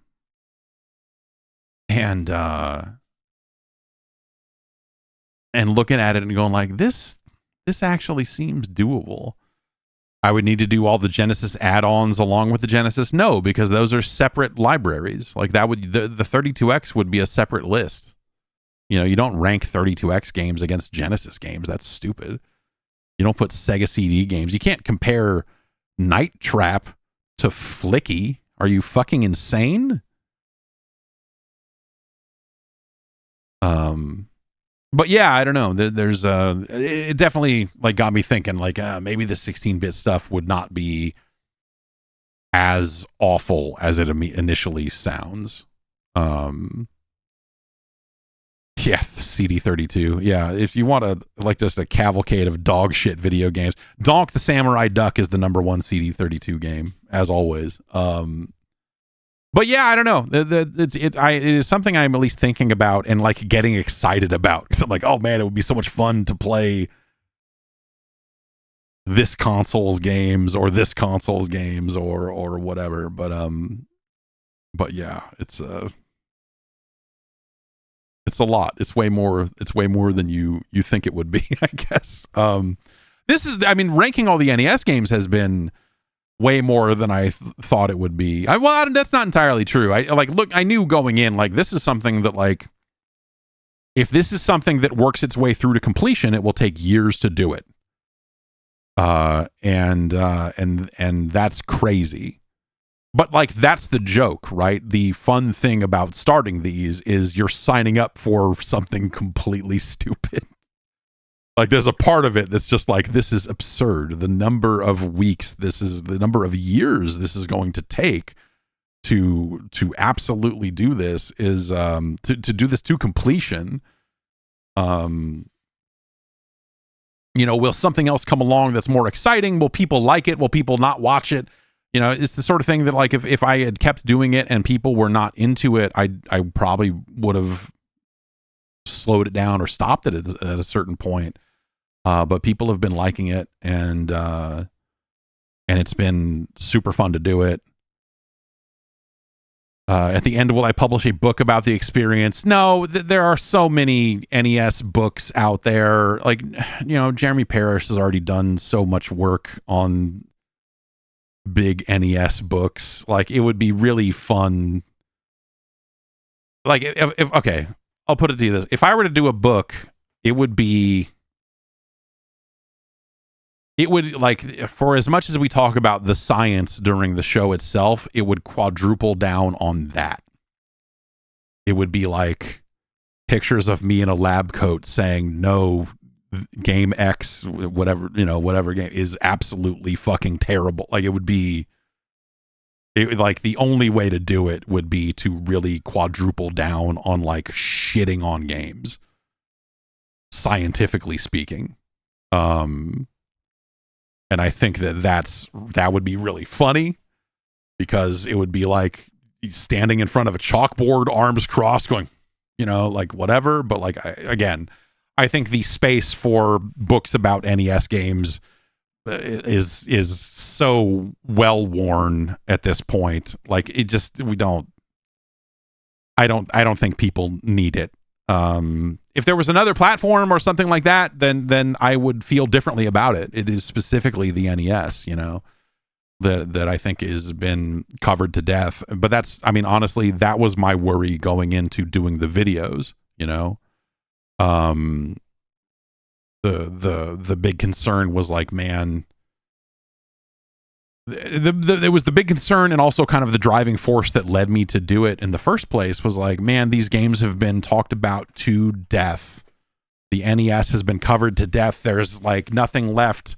But that is ultimately why I did it, is because when I see those videos, when I see people, for the most part, and I think that, you know, there are people doing real work in that space. I don't mean to, like, again, I think the stuff that like Jeremy Parrish is doing, Frank Cifaldi and the Video Game History Foundation just put out a really great video about talking about the design of the NES and kind of the early days of the launch, and so there's like still new things out there to discuss around that platform. But when we talk specifically about the software, you know, it's been decades of people hammering this shit into people's heads of like, you know, like going all the way back to, and I don't fault any of these people for doing it. This is not me shitting on them. It's just that they have done this in a way that I think has been popular and has had staying power. But like, I think that like Sean Baby shitting on Deadly Towers became canonized in a way that when you, now that I've done the work and compared Deadly Towers to so many other video games on the platform, Deadly Towers is wonderful by comparison to most of this fucking horse shit that's out there. Like, Deadly Towers is barely worth talking about. And so when you have these people that have like built, you know, and then, you know, after, you know, Sean Baby was doing this in text, you know, that's how old that was. But when we get to this, you know, the YouTube era, and you have these personalities that rise up and form around this idea of really being, you know, really shitting on NES games, I think that casts a really long shadow. And I think that a lot of those people, for as much as they were making entertaining content that people liked watching, I think it kind of damaged a lot of the conversation around the platform itself. When you think about the NES, you know, it is a legendary platform. It is one of the best ever. It revitalized the console market in the US. You know, it was a massive thing when it happened. And, you know, so many hundreds of games came out for that platform. Of course, some of them are going to be awful. But I think, again, the way those bad games get talked about became very one-dimensional, and it became something where people didn't go and play the games again. They just would repeat what they heard in a video that was repeating what they'd heard in a video that was repeating what it heard in a video. And so that ended up being like, that ended up contributing to the feeling of like, no, maybe there is a way, maybe it is time for me to do this. Maybe it's time for me to actually show these games and talk about them again and play them again and look at this stuff, you know? And just like get a fresh look at a lot of this. And you know, because a lot of these ended up being games that I hadn't played, which is something I definitely didn't expect.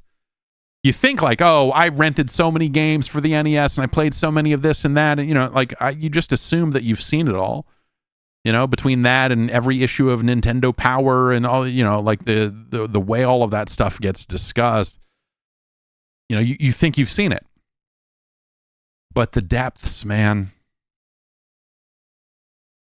the depths of that library go so much deeper and darker than you would ever think, than I had ever imagined.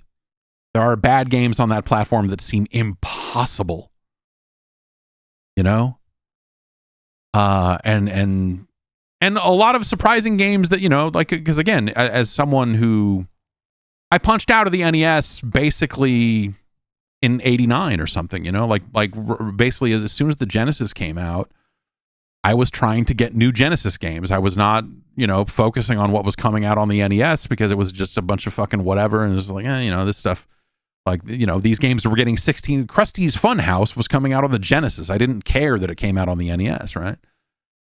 And so, there ended up being a lot of years of garbage that came out on that console that I just didn't pay any attention to. And that's been, I think, a lot of the fascinating stuff, is seeing some of the later releases on the platform. Aaron MT asks, is Kid Chameleon better or worse than Awesome Possum Kicks Dr. Machino's Butt? I'll tell you, I am pretty sure, and, you know, the science would, you know, we'd have to check it out again, but I'm pretty sure the science will say that Kid Chameleon is a significantly better game than Awesome Possum Kicks Dr. Machino's Butt.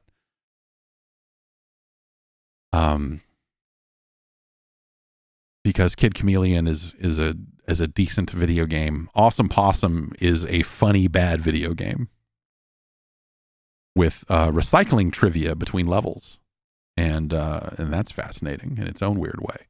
But as someone who has played both of those games relatively recently, I have to say, both personally and likely professionally, Kid Chameleon would end up being higher on the list than Awesome Possum Kicks Dr. Machino's Butt. Awesome Possum is not as good as Bubsy. I mean, if we're really thinking about it,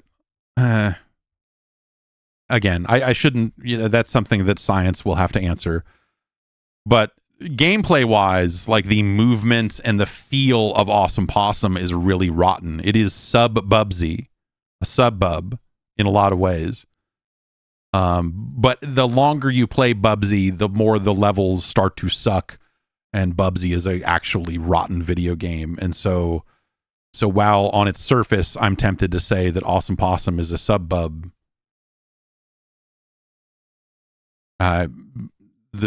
that's people only play the first level of Bubsy. That's kind of the other problem. It's the Earthworm Jim problem, is that people play the first level of it and go like, you know, hey, this isn't good, but you could do a lot worse. But as you play more Bubsy, it does a lot worse. It does it. Bubsy is its own worst enemy. The more Bubsy you play, the worse it fucking gets. Holy shit, the later levels in Bubsy 1 are garbage. Awesome Possum is just bad throughout. So maybe that does end up being better. And it's hard to say. It's hard to say. There's only one way to find out, I suppose. And I just like playing a lot of, I don't know. There's, the Genesis does have its own kind of similarly British roots, with it being a similar CPU to the Amiga. And so a lot of the European developers gravitated towards that. That's to me the ultimate finding, and you know, we're not done yet, but to me the ultimate finding, or the ultimate piece of knowledge I feel like I gained by playing all of these NES games, was misremembering just how many of those British games came out on the NES, and seeing just how many Commodore 64 style soundtracks and games and whatever else actually appeared on the NES. It's surprising. Like Ocean is responsible for a lot of them, naturally. But that was something I was not anticipating. Like the number of games that you just play them and you're just like, dude, what is that? What? This feels like it fell out of some fucking tea and crumpets, man. What are we doing over here? Like, it's just, yeah, just real British in ways that I just had never really associated with the system, because I thought about that as more of a 16-bit thing. But there's a lot of that in the 8-bit era as well. Why don't we read some emails? Yes, yeah, as Adawishi says, reading interviews with UK devs, it just seemed like guys would turn up and offer them huge sums of money to port stuff to the NES if they could do it in like 2 months. Yeah. Yep. And it's funny, like that has been really interesting, because we think about the NES as a response to the shovelware problem on the Atari 2600.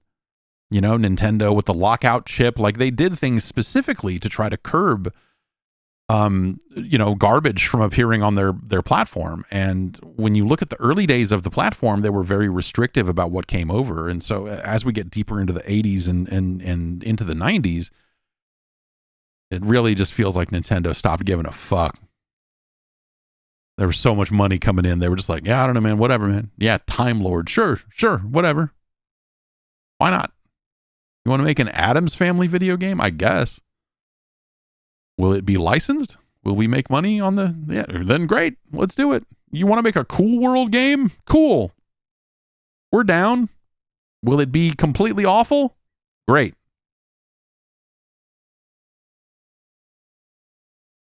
Anyway, podcast@guard.bike is the email address. Send me an email right now, and I will take a look at it for the program. Let's look at some of this stuff. Alex from Brooklyn writes in and says, hi, now that Tommy Tallarico is going by Sammy Salazar for his backgammon endeavors, is it almost time to expect an investment pitch for a family-friendly video game console from one Sammy Salazar? Perhaps a Salazar Vision Samico. So if you missed this story, Tommy Tallarico of Canadian television fame, of oof.wave fame, whatever. He has become a backgammon, a semi-professional backgammon player. In the wake of all this, he was one of the names behind something called the Intellivision Amico, which they designed as a platform. They had this whole pitch as a family-friendly thing with touchscreen controllers, and they tried to raise investments through all these shady investment looking platforms and whatever else. And the system never shipped. They ended up selling the Intellivision name off to Atari. And now it's just called the Amico. There is still a handful of people that are out there saying that they're going to ship a thing called the Amico. And he is still affiliated with that in some way, I think. Though his name is not really brought up all that often. And so that's, I feel like, the short version. Some people have felt that all of this is a big scam and a big ripoff and whatever else, and that they have been taken for a ride. To which I say, perhaps. I would also say that they maybe had a questionable idea for launching a hardware platform and had a lot of very opinionated ideas about how much games should cost that would really prevent developers from making money on the platform in the first place. And a lot of, they talked a big game about the things they had lined up to launch on this system. And then all of it fell apart. Some of that you could say is, hey, the pandemic it was a problem that affected us all. But I think the core of the ideas were not awesome. And their pitch had a lot of holes in it that if you ever questioned them, the people affiliated with this company would go on some weird tirade and rampage. I believe Tommy Tallarico once called people who disagreed with him about the Amico, called them gaming racists, which is interesting. Anyway, my understanding is that Tommy Tallarico has discovered backgammon and is out there competing in tournaments, and sometimes these tournaments are live streamed. And so as people saw that he was playing all this professional backgammon, some people think that everything's part of the grift and everything's part of the scam or whatever. Like there's a lot of, I think is a bit of a reach there. It's okay. It's okay for someone to have hobbies like playing backgammon. I don't think that means that their business is or isn't more of a scam if they're playing backgammon. Anyway, as people discovered this and started harassing him, some of these tournaments were live streamed, and so people would get in chat and be fucking weird, and be fucking weird about it. He changed his name on the backgammon circuit to Sammy Salazar, which is a great fucking fake name. But people found it, and so he has since changed it again. I think he was going by Adam something. But people there's something about this that is also kind of fucked, because people are just like now looking at all these backgammon tournaments so that they can find Adam Smith and go like, that's him, that's Tommy. We can tell it's him. And two, I don't want to let Mr. Tallarico off the hook here. He has a really long history of being super shady and non-specific about a lot of the stuff he says about his contributions to games. He has at times been credited on games with music, and then, as people dig into it a little bit more, some of his claims don't necessarily hold up to any kind of scrutiny whatsoever. When he says he's like the first American to work on Sonic the Hedgehog and like all this other stuff that he's said over the years. So he's dug his own grave for this stuff, to be honest. It's not, it's not like he's free from any kind of anything on here. I do think, though, that even in light of that, harassing a guy that is just trying to play some backgammon is maybe a little much in all of this. But he just, I can't blame him for just wanting to be able to do his backgammon thing in peace and not be fucking harassed by like Reddit people that are chasing him and going like, the Amico's a scam, the Amico's this. It's like does he want to, whatever. The Amico is a bad idea. The Amico was a questionable idea when they came up with it. The idea got worse and worse and worse over time. They were not able to deliver on what they wanted to do. If you want to call it a scam, it's the part where they still think that they're going to ship something and they're like, oh, yeah, if you want a refund, then you get in line because we only have enough money left to process refunds and maybe you'll get your money by 2028 or, there's shit like that. And the stuff on the investment site, I look at that and go like, this is fucked. Anyone who would invest in this is a fool, was what I said when I saw the way they were trying to raise money for the Amico. And I'm not the only one, as people with more experience in actual game development chimed in because they talked about how much the games, they were like, oh, the games are only allowed to cost this low amount of money. The things they were trying to say about how much games will cost and there's not going to be any patches because it's going to be like the good old days, like all of that fucking bullshit, all that like dog whistly fucking retro gamer fucking horse shit where some dude in a fucking baseball hat fucking tells you about how games were better before on his YouTube channel and he's got all that shit. It just felt like they were trying to say some of that same stuff. And as such, there are still like a handful of people out there that are like holding a candle for this thing and still making videos on YouTube. Like, well, all the haters are wrong. I was talking to Phil Adam about this, and this is whatever, man. Like there is still like some element of people out there, and you wonder like, are they couldn't possibly be part of the grift because there's no money. There's not enough money left in this grift.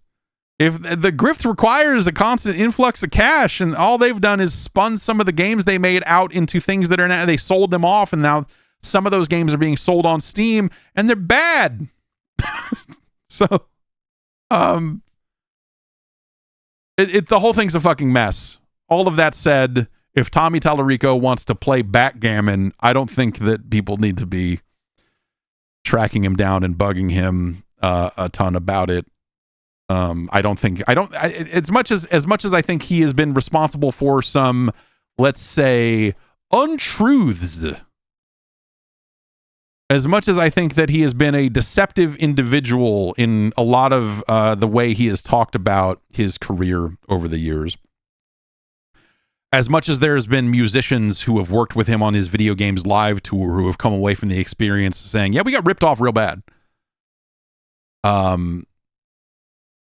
I don't know that he has necessarily done a thing that warrants a certain 24/7, this man gets no peace, we will always be there. Like, I just like, like, I don't know. Some of it, at least give the guy credit for the name Sammy Salazar. It's a good fucking fake name. In television, the Amico situation is an absolute shitfest. And it has been for a long time, and I don't think his name has really popped up directly. Like I don't think he's been involved. No, they said at some point, I think he said at some point that his father had passed away, and then he kind of stepped away from a lot of that stuff. And I'm, I'm not going to call that into question. Also, I'm sure he's probably very happy to be able to be in a situation to step away from that fucking shit show, because it's a fucking shit show, and it's still, parts of it are still ongoing. Long story short, I don't, Sammy Salazar is a really good fake name. And that's, I think, the only important development in the world of Amico so far. So I don't know. There you have it. I don't know. I don't want to stare at this stuff for too long, because it just becomes dumb all over again. Just like, these people. They spent so much time on, like, and again, they were, in a lot of cases, they were catering to that crowd of the nostalgia weirdos that ends up being like, sometimes that stuff ends up like coming off as like real right-wing coded kind of like, things were better before. You know what I mean? And you're like, I don't know that I do know what you mean, dude. No, video games were better before. This was better before. Just saying, used to be a lot lighter around here, if you get what I mean. Like, no, I don't know. I don't know what, I don't want to talk to you anymore. Anyway, and so, like, as their rhetoric around the Intellivision started to match a lot of that weird shit, it just sort of, like, the whole thing just meshed together into just like this real shit fest of just like, oh, you people are gross. Like, what are you doing? Like, if you say you want to bring back Intellivision games, I'll be like, okay, I don't, those games are not great, but go ahead. You might as well. It worked for Coleco. Wait, no, it didn't. No, it didn't. The Coleco Chameleon, I think, is a far more interesting scam, at least at first. Let's see here. Ed writes in and says, what's the best G.I. Joe game? Is there a good G.I. Joe game? Is Contra Hardcore or Metal Gear Solid a G.I. Joe game? What have they gotten wrong about G.I. Joe games for all these years? Anything's a G.I. Joe game if you want it to be. I don't know. Like, yeah, if you want to say Metal Gear Solid, like, what if you took Metal Gear Solid and replaced all of the characters with G.I. Joe characters? You could. I think the tone of a G.I. Joe story would not hold up to the kind of more anime weirdness. Whatever, man. I don't know. They put Shipwreck in a fake town full of synthoids and all this shit. I guess that's, that would line up. That would line up with some of the weirdness of Metal Gear Solid. But, the arcade game, which was like a Cabal-esque behind-the-back shooter, it's not as good as Cabal by a long shot. It's not a great game, but on its own merits, it's a decent little game. On the low bar of the bad G.I. Joe games, that game's okay. There are the two NES games that I don't think are very good. We talked about the Commodore 64 game last week. That's a really great game for its time and for what it is. I was trying to say that it is the world's first hero shooter, and the more I say that out loud, the more I'm going to stick to it. The G.I. Joe for the C64 is the world's first hero shooter. It is really just Outlaw for the 2600, except you play as different characters, and each character has their own type of gun. How often they can shoot it, how quickly it reloads. Like, they've kind of got stats. It's weird. And it's a cool fucking multiplayer game. Playing against the AI is way less fun. And then they have these vehicle sequences in the game that are not good, but look cool, and you want them to be good, but they're not. Yeah, Toy Soldiers had that G.I. Joe add-on, right? That was kind of neat. But yeah, G.I. Joe doesn't get the, doesn't really get the play that Transformers does, And I don't think it necessarily deserves it. I like G.I. Joe just fine. I watched a lot of G.I. Joe. And there are some great episodes of that fucking show. But yeah, that side-scrolling thing, the brawler, the belt scroller. That thing, I wanted to like that a lot more than I did. But yeah, there have not been amazing G.I. Joe games, period. I don't think anyone's made a single one that I would say is like absolutely incredible. At the time, that G.I. Joe game was the reason I wanted a Commodore 64. And so like that was a very big deal at the time, but it has not aged super well. But yeah, what have they gotten wrong about G.I. Joe games after all these years? I don't know. I don't know what the answer is there. I don't know how you make a great G.I. Joe game, because there's not, it's just dudes and vehicles. It's the toys. You know, you kind of just want to, you kind of want to just fly around. But like at the end of the day, like flying around in a fucking Rattler or whatever, it's just like, I don't know. It's just another one of these planes. It's just a different color because it's Cobras. You know, like it's all modeled after a real plane, or like, you know, what are you gonna do? Look, it's the Awe Striker. Yeah, I don't know. Cool. It's a dune buggy with a bazooka on top of it. Like there's been a lot of, you know, you could say the Warthog in Halo has the same basic concept down as the Awe Striker does. And so like mapping G.I. Joe stuff into video game form, I think it gets overly generic really quickly, because unless you're really quadrupling down on the personality of it and the characters and everything there, I think it's really hard to, like, the action of a G.I. Joe game. You look at it and you go like, should this be an RTS? Like, maybe. You know? Would you have an RTS where you just, like, highlight a bunch of fucking dudes? Like, okay, here's, like, we got a rock and roll and we got a zap and we got a roadblock here, and we're going to highlight them all, and then we're going to click over here on the map and they're going to go, yo, Joe, and then walk across the map and fight. And I guess you could do exactly that if you wanted to. What does that RTS look like? Is the G.I. Joe side all hero units, and then the Cobra side has the ability to just churn out generic soldiers and Crimson Guardsmen as well as hero units? Like there's sort of a disparity there, because G.I. Joe doesn't really have a standard fucking guy.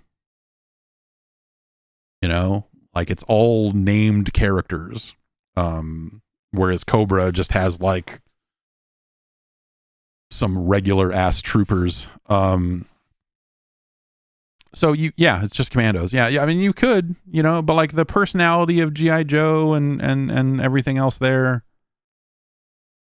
is the thing you would have to lean into. And I don't know that always makes for an amazing video game. Like, you want to have fucking Tomax and Zaymot fucking in an office building, you know? You want to have... You make a... Like, maybe you just make a fucking cover shooter. You know?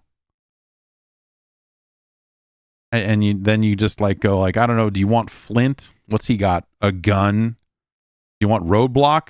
What's he got? A bigger gun? Because he's, like, a machine gunner guy. Like, You want Zap? He's got a bazooka. You know, do you want Bazooka? He also has a bazooka. Do you want William Refrigerator Perry? He's got a football on a stick that he hits people with. Maybe. You want Shipwreck? He's got a bird.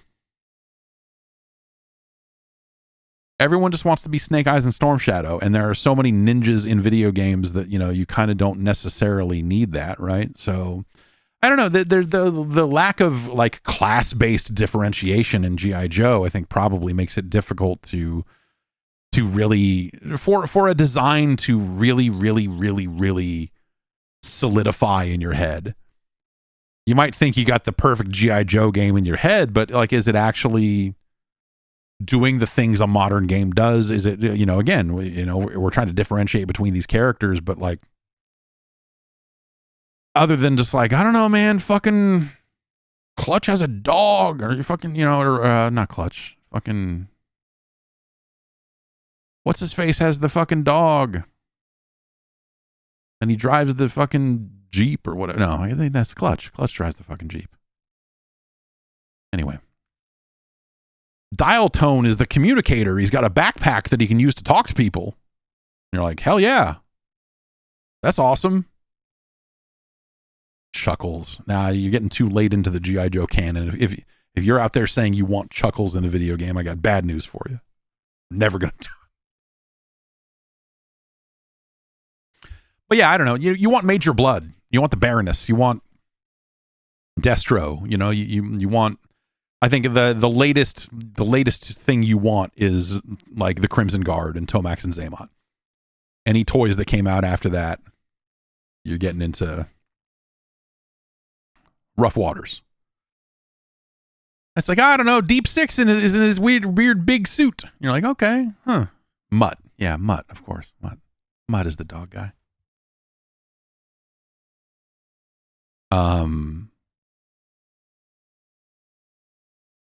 But yeah, I think even, you know, like everyone would always say, oh, they should make an RTS.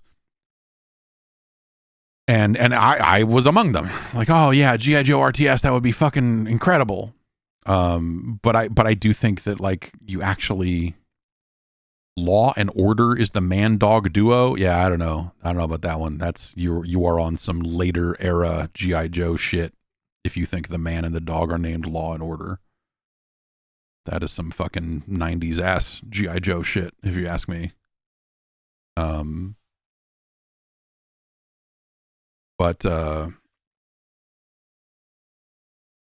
as I really think about, like, what makes an RTS game and what would actually make an RTS game work, or yeah, sure, an XCOM game, yeah, a tactical game, I guess. I think the thing you end up running into is, you know, if you want to make a full-on G.I. Joe game with a ton of characters and a ton of, like, things represented from that, then I think you run into a differentiation problem, because I don't think those characters are different enough, because they all just have fucking guns. You can go like, oh, well, I don't know, Scarlet had a crossbow or whatever, or Lady J had a crossbow or whatever, and you're like, okay, there's one. Like, Wetsuit maybe had a gun that shot a trident, or was that Deep Six? I don't know. One of the underwater guys shot a trident. You're like, okay, there's two. We have two classes in our class-based game. Now what? Are Duke and Flint just going to be the same fucking dude? And they've got a rally cry ability that enhances the abilities of dudes within a certain radius when they shout, "Yo, Joe." Because other than that, they just have a fucking gun. Even Shipwreck, he's got a parrot, and that's cool. But what's Shipwreck gonna do? He's got a gun. Also, likes boats. Are there boats in this game? Maybe. Boats are hard. I don't know. We're having a hard time even getting the land stuff to be fun. So you want us to do boats now too? What do we do with all the guys who aren't boat guys? Do they just stand on the boat and shoot their guns? Like, I don't. What do we do? What do we? So you're better off taking us, you know, if you actually wanted to do this, you know, the right thing to do for the license would be to take a very small subset of characters that you can differentiate and say, okay, it's a 3-player behind the back shooter, and you're gonna run forward and hide behind cover, and you're gonna blow apart so many fucking battle android troopers because we don't want you to be shooting humans over and over again. You know, so you're gonna fight so many fucking robots on your way to then get in a fight with a fucking tank. There's gonna be a hiss tank with Major Blood in it, and you're gonna shoot it a bunch. There'll be a vehicle level, you know, like it's not. They should not make a G.I. Joe game. I've talked myself out of the concept after decades of thinking, man, they should do it. I think just now I've realized this is actually a bad idea, and the license is so cold now that there's no reason to do it. That side-scrolling, the brawler, probably as good as it deserves.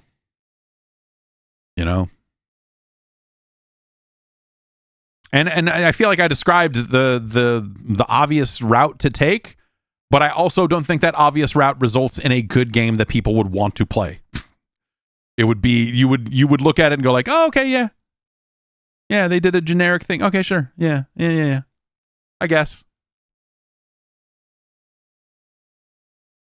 Alex from Lowell writes in with a question, with a topic I have not heard broached in a very long time. So for Christmas, I got an Analog 3D, and it's my first time diving into the N64 library. My condolences.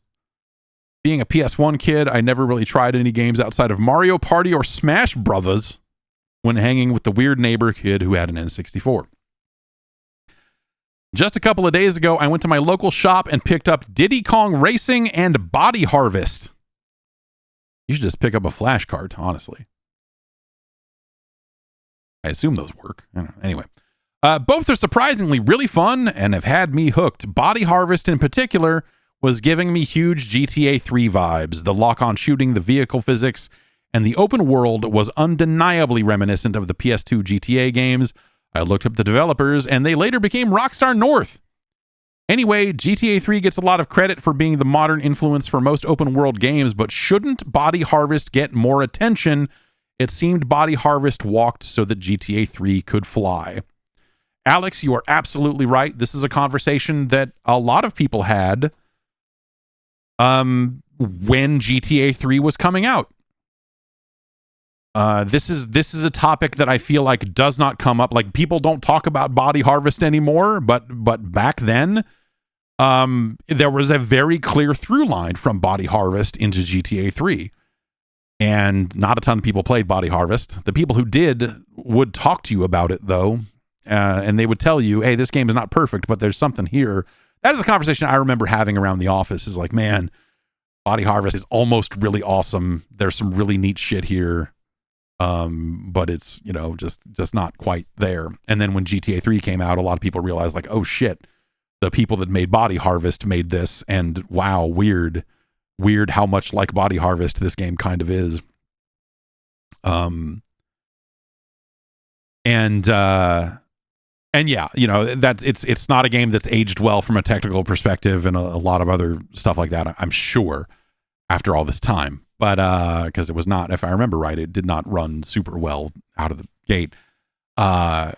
But yes, that was a big part of the conversation. Was Body Harvest was very directly seen as the predecessor of, or not necessarily the predecessor, but like that you could see the roots of GTA 3 inside of Body Harvest.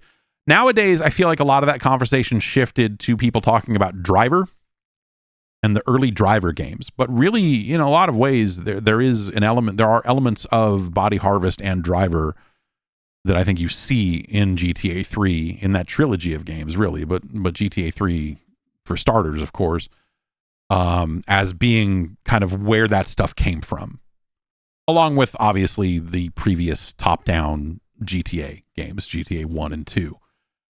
And so, yeah, yes. The answer is yes. And that, I feel like that is something that was more, that was knowledge that was a little more widespread in the, let's say, first 5 years after the release of GTA 3. And at some point, just people stopped remembering Body Harvest or talking about Body Harvest, and it was just sort of kind of whatever. But yeah. But yes, Body Harvest was definitely a game that I think we all thought about in the roots of GTA at some point, but a lot of us, including myself, forgot all about that because it just doesn't come up very often anymore. But yes, you are right. You have figured it out. You have cracked the code. And then the Driver thing is like, because I know there was like little burns, little subtle things that they put in those games, digging at each other. But like, wasn't it that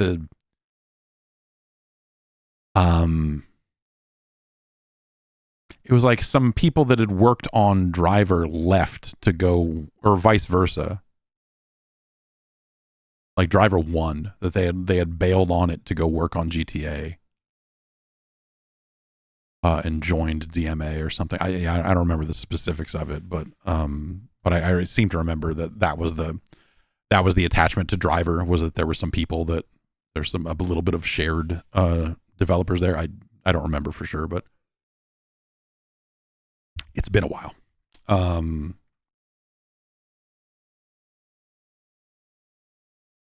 Aiden in Connecticut could have looked this up on the internet, but wrote to me instead and said, what was the deal with Nintendo Power? Were they like owned by Nintendo or endorsed by them? Isn't there a conflict of interest there? Was Nintendo Power respected by other journalists in its day? Who the hell worked there anyway? I read it religiously during the Wii era as a youngster, and it always felt like they were kind of reviewing things on a tilt there. These questions only occurred to me recently. Yes, Nintendo. Well, in its original run, Nintendo made and published Nintendo Power all by itself. You reading it during the Wii era, that is probably the era when they had outsourced Nintendo Power to Future Publishing. Yes, Future published it as of December 2007 until August 2012. Future basically published a different Nintendo Power that was still overseen by Nintendo. They still had, they could still tell you what could and couldn't be in the issue, I'm sure. But that was a pretty different magazine at that time. Originally, Nintendo Power was something that was done internally by Nintendo. At Nintendo of America, it grew out of the Nintendo Fun Club News, and it was very much their magazine. So yes, if you thought that the reviews in Nintendo Power were maybe not on the level, yeah, there was zero reason to trust them about anything ever, other than maps and codes. And then I subscribed to the original run of Nintendo Power for a very long time. And then under Future from 2007 to 2012, yeah, it was just kind of a,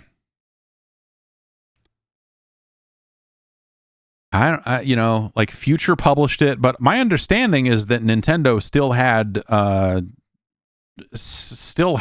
a say over what was in that magazine. I don't necessarily think that the reviews were one way or the other, but like Nintendo was definitely providing things to them.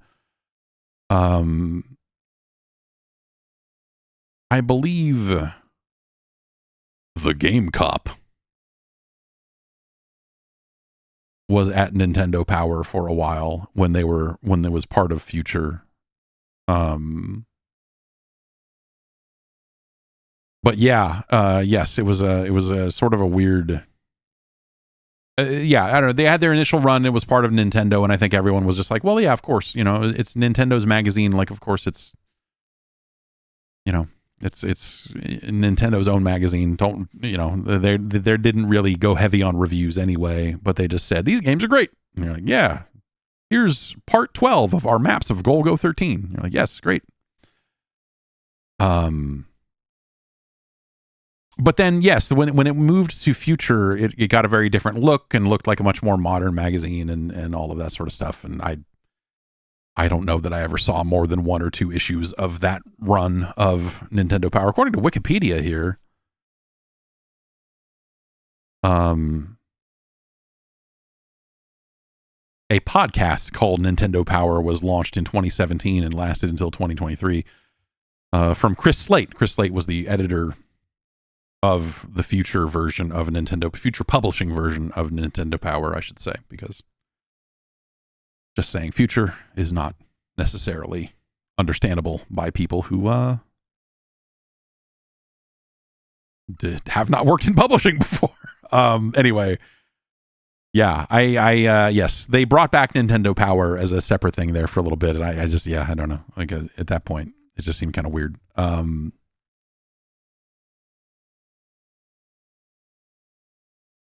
Darian writes in,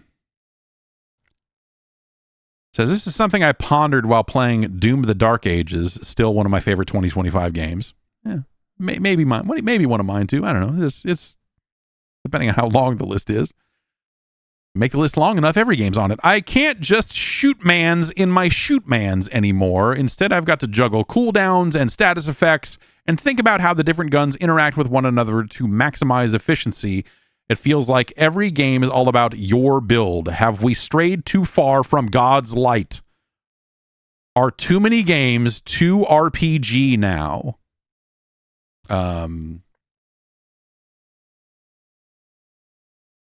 Yeah, probably, but like I think, man, it's a really fucked up thing, man. I feel like everyone got here with great intentions. Nothing but the best of intentions.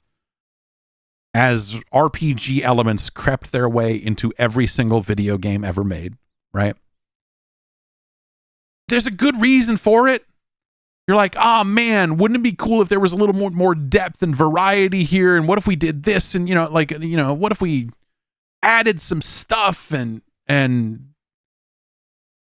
built this out in a way that added some interesting complexity and made it so you got stronger along the way? And wouldn't that be cool? And I think initially, yeah, man, that is fucking cool. Like, what if we took a first-person shooter, but you leveled up? You're like, yeah, that sounds sick. What? Yeah, fuck it. Of course. What if you could level up in the Quake 1 campaign and gain new abilities? You're like, I don't know. Yeah, sure. What if you could? That doesn't, like, even all these years later, that doesn't necessarily sound like a super bad thing to me. Like, oh, actually, sure. In the story mode of Quake 1, I'm pretty sure that's what they wanted to do, wasn't it? Yeah. But now, after years and years of that, in all its forms, that includes the, leveling curve of a Call of Duty game where you don't necessarily, it's not, you're not putting stat points into something per se. I guess, in some ways you are. You're unlocking more guns, you're unlocking stuff. To, games like, the Bethesda stuff, like, I don't know, like it used to just be you could walk around with a sword and fucking cut dudes, and that was a video game.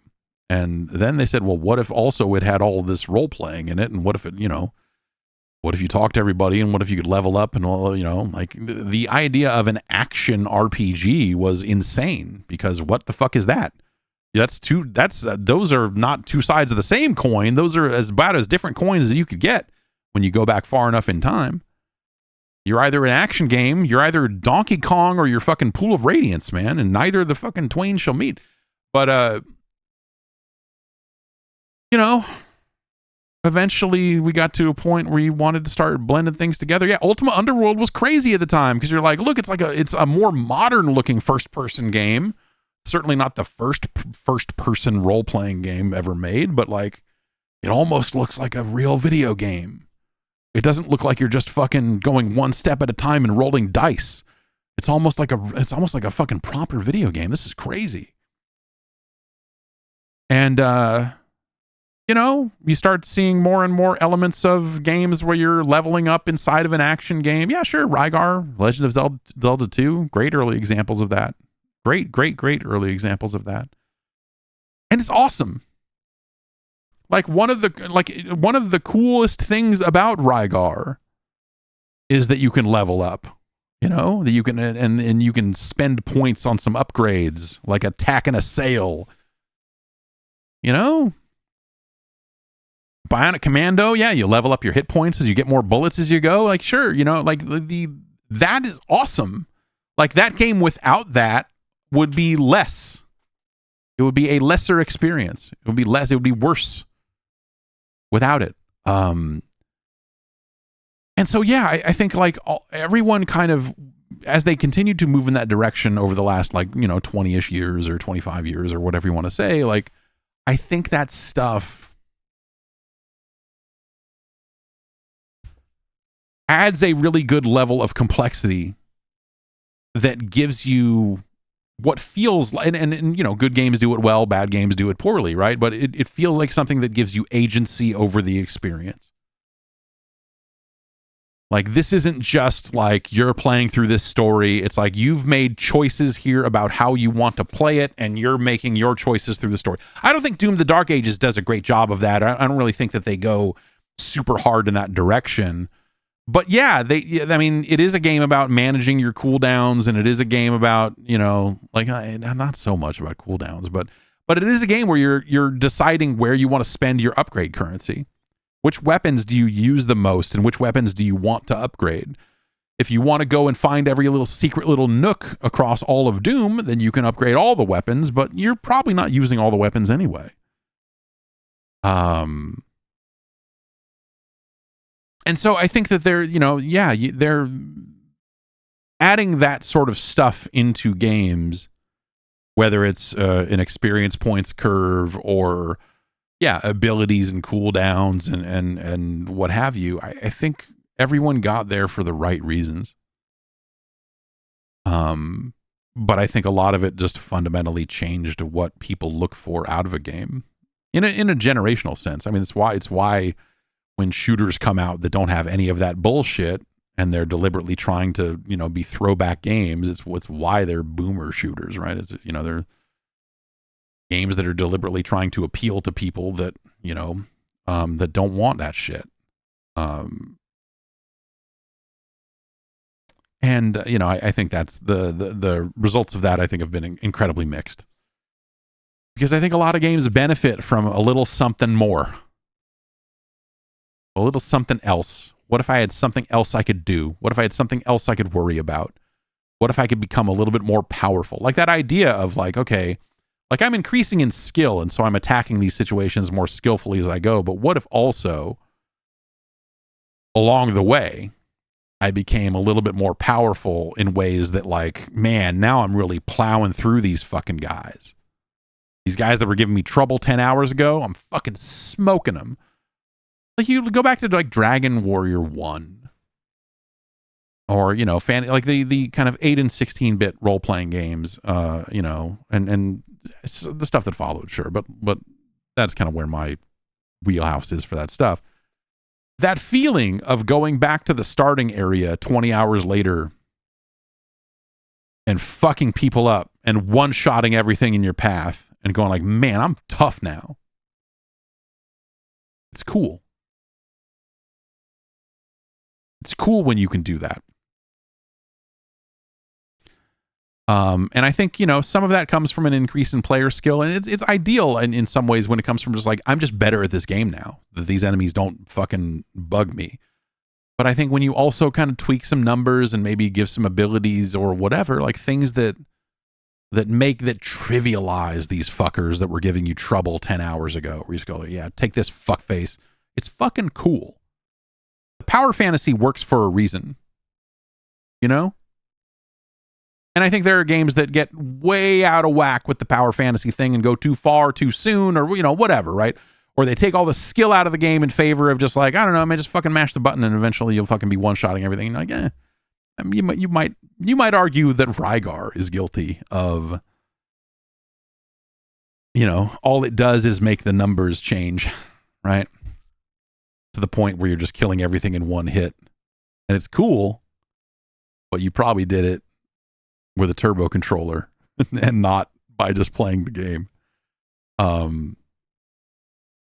So yeah, I don't know. I agree that like, we've gotten away from that stuff.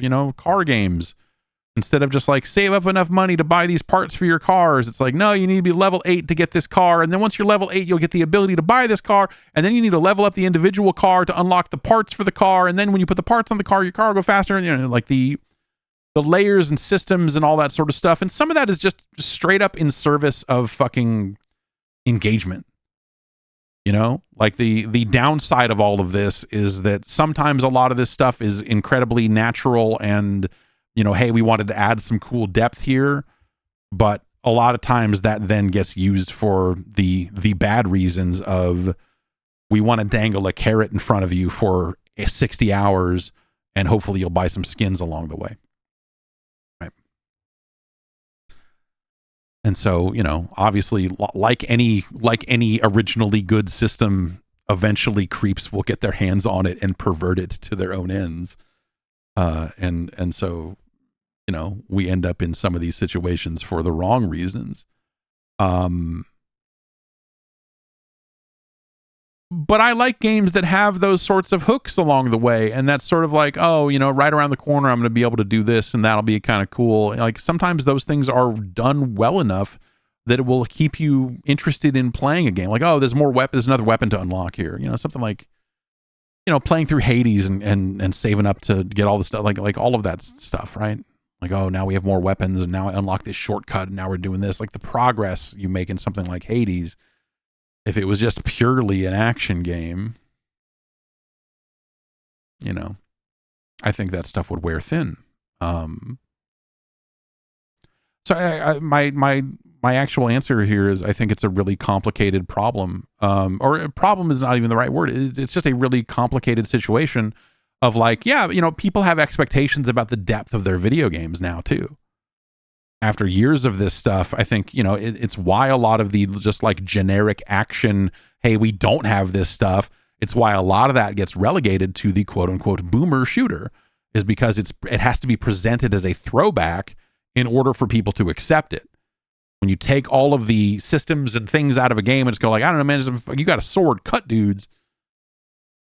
You know, people do it for a while and they go, okay, yeah, I guess I did this.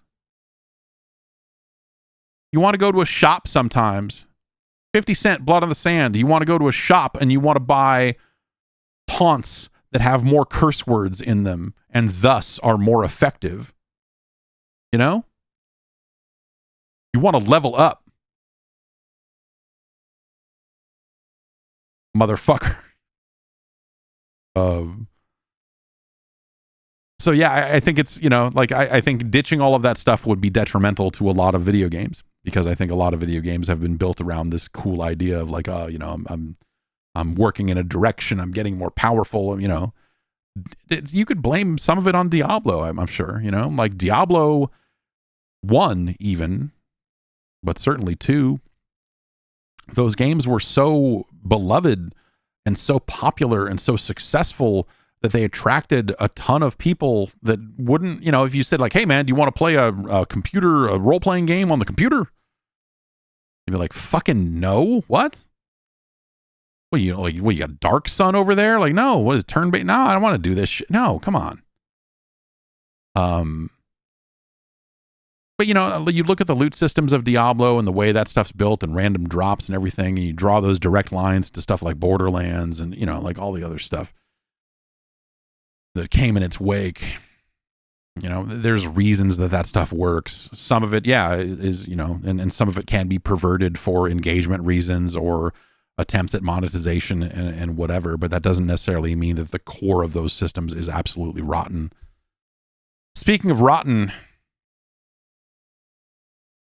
Timothy writes in and says, my sister and I are revisiting the PS2 era and have stumbled onto The Guy game. I can't help noticing that you were one of the few less hostile reviewers at the time. Can you speak to The Guy game? It just seems embarrassing and immature. Well, Tim, it's also against the law. So stay where you are, and they'll be with you momentarily to collect you and your sister for what you have done.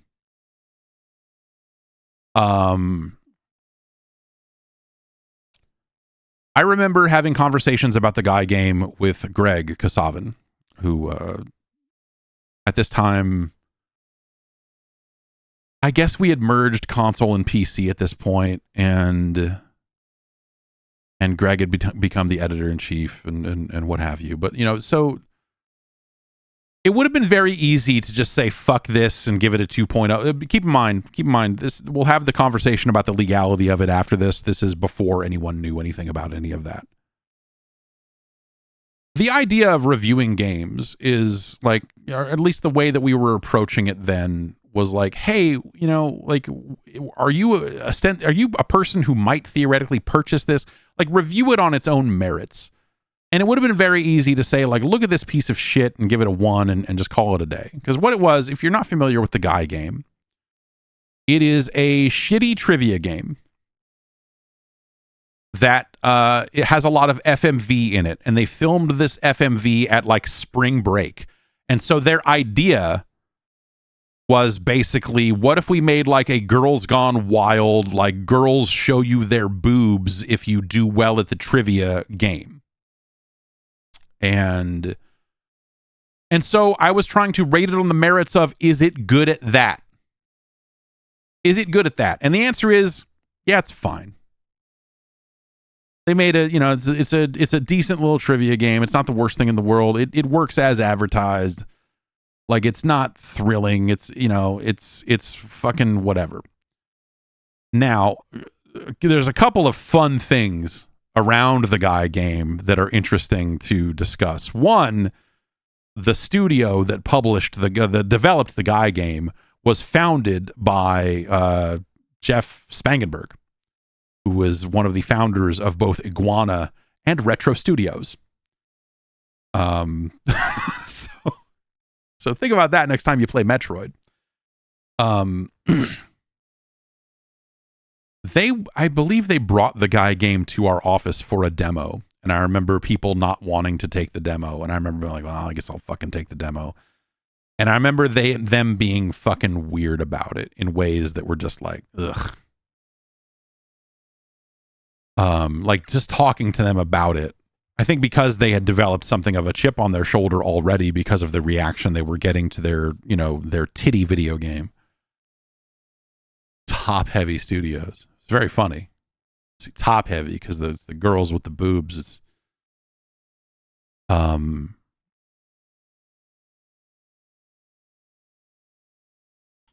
anyway.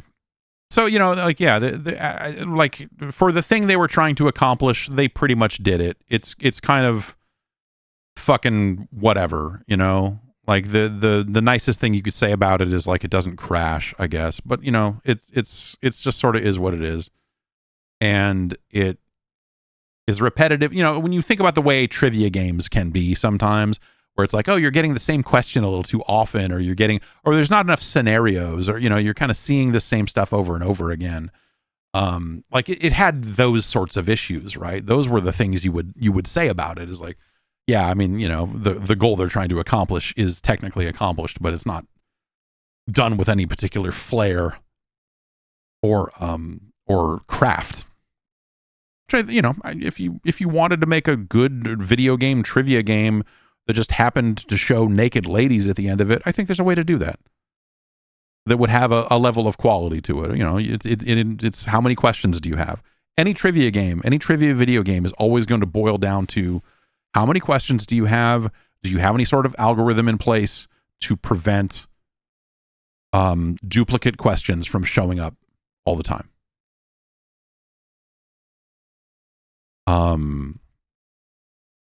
And so whatever, the Guy game came out, like, everyone wrote their articles about it, and, it was just like, oh, look at this, scandalous. It's like, it's fucking, I don't know, man. Like, have you seen Girls Gone Wild? This is so much less than that. The things they would talk the girls into in your average Girls Gone Wild compilation was so much more than just like, these girls are going to flash their tits on the beach. And you're like, yay! Now the catch is that one of the girls that they approached was not 18. And so the conversation around the Guy game changed very quickly to like, oh, this game is now completely illegal. And you've got to pull it off shelves, and and they could have potentially edited that out and reissued it, or, there's a lot of stuff they could have, but that all cost money. And I can't imagine they were just swimming in funds from the amazing sales of the Guy game. And so it went from like being rated M to basically just being like revoked or whatever. Yeah, that's all right. They reissued it as a DVD, didn't they? Instead of a video game, they just kind of made, because because it was like they were filming this. They had like a host.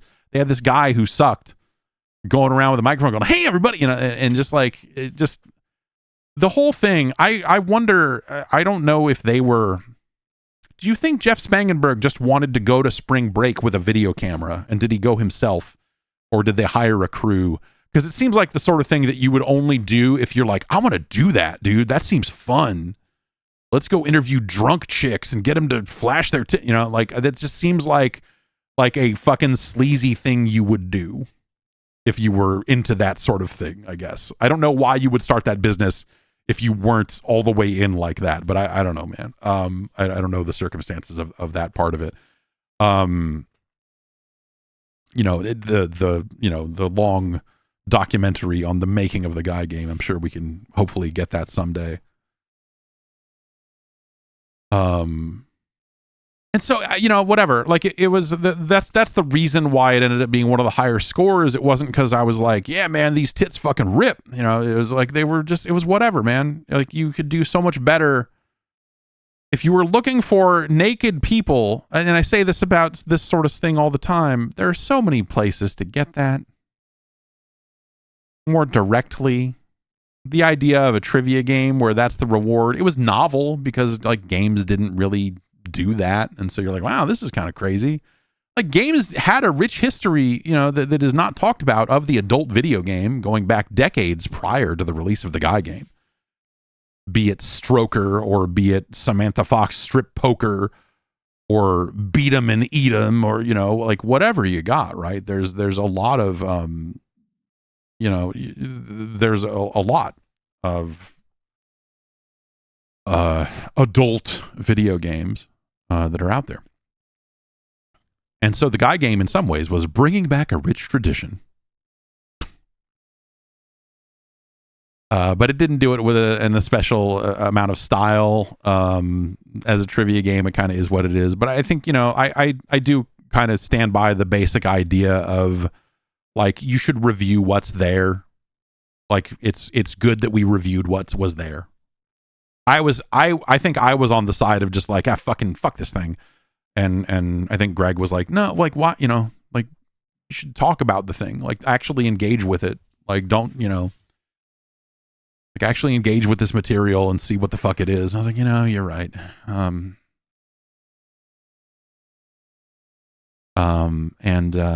so that's what we did. And I think that was the right move. Because like, again, I think it, you know, it has more to say about what the actual thing is than if you just kind of just go like, ugh. Like who am I? You know, am I out there? Am I above all of this? Am I like naked boobs? No, thank you. I was, what year did the guy game come out?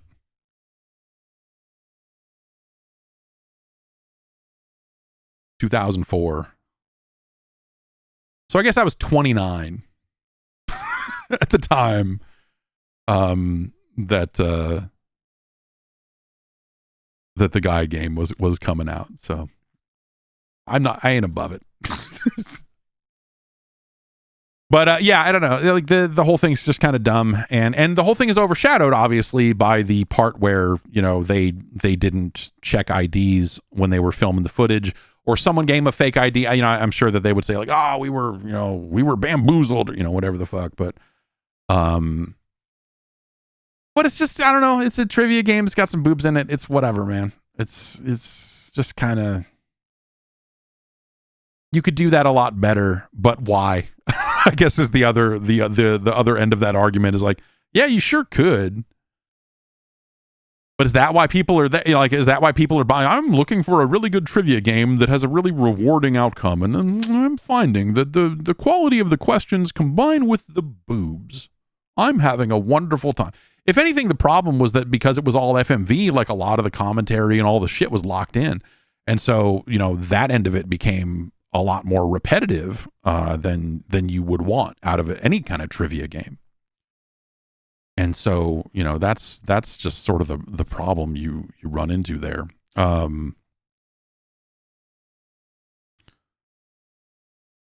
So yeah, I don't really know what the I don't know. I like, there was, you know, that was not like, the guy game was happening like really like right around the same time. I guess it was a couple years after. So that was, you know, the BMX XXX came out in 2002 and the guy game came out in 2004. And things were nasty then.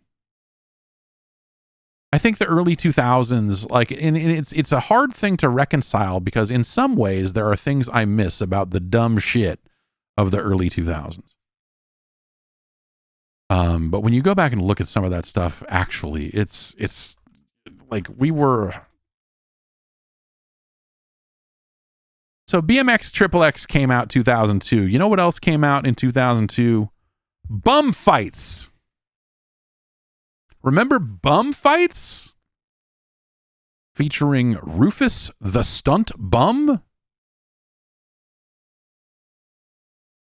You know, it was like guys that were like paying homeless people to fight and filming it and putting it out on DVD, you know? Like it was a real, and then the main guy from it ended up, you know, becoming kind of he showed up on some stuff. And, you know, CKY was happening around that same time. And CKY, like that is specifically the stuff when I talk about the 2000s and like, there was some stuff. It is specifically CKY 2K and maybe CKY 3, but not CKY 4.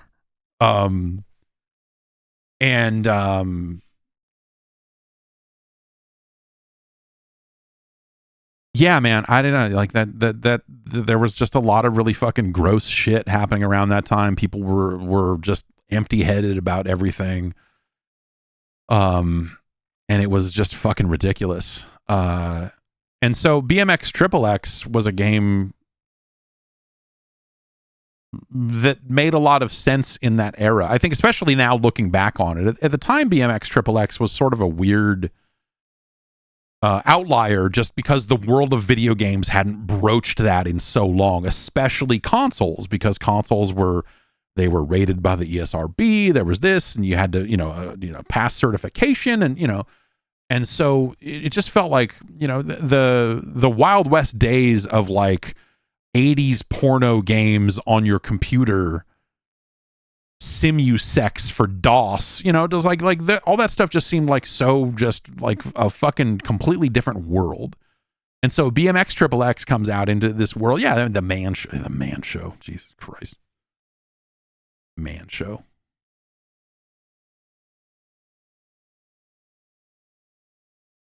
Interesting, to think about the original hosts of the Man Show and, how they kind of diverged at a certain point, I suppose.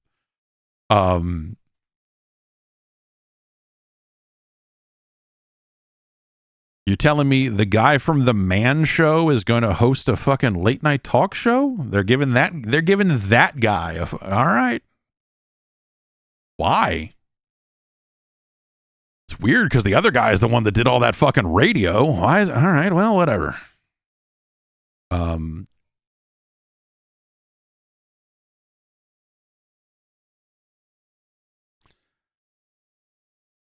BMX XXX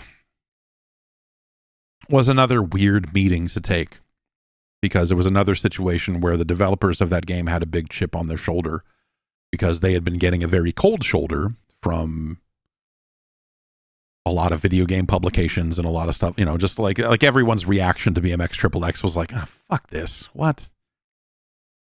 And so I've talked about this demo. This was like a landmark demo that is cemented in my mind for a few different reasons, where Acclaim brought a BMX XXX out to the office, and I took the demo, and they're trying to talk about like, oh, we got these Hollywood writers to come in and do all this writing. It's really, it's like it's a comedy. It's like any kind of R-rated comedy. It's just a fucking R-rated comedy. Like they're trying to just say like, look, dude, it's just, any R-rated movie has more stuff in it than this does, but we're funny and we're genuinely funny and we're this and. And it was a dirtier world, and this was Howard Stern at the height of his, or a little past the height of his powers. He wasn't in the game, but I mean, just like to cement the time for you a little bit, this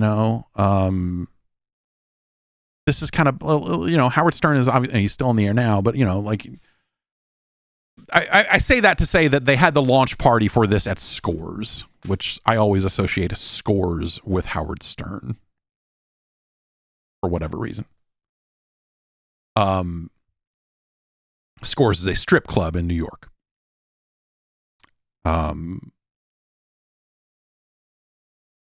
But yeah, BMX XXX, playing it was like, oh, okay, you guys made the Dave Mirra games, and this plays kind of like those. And I have had like my main problem with BMX XXX is I don't think the Dave Mirra games were very good.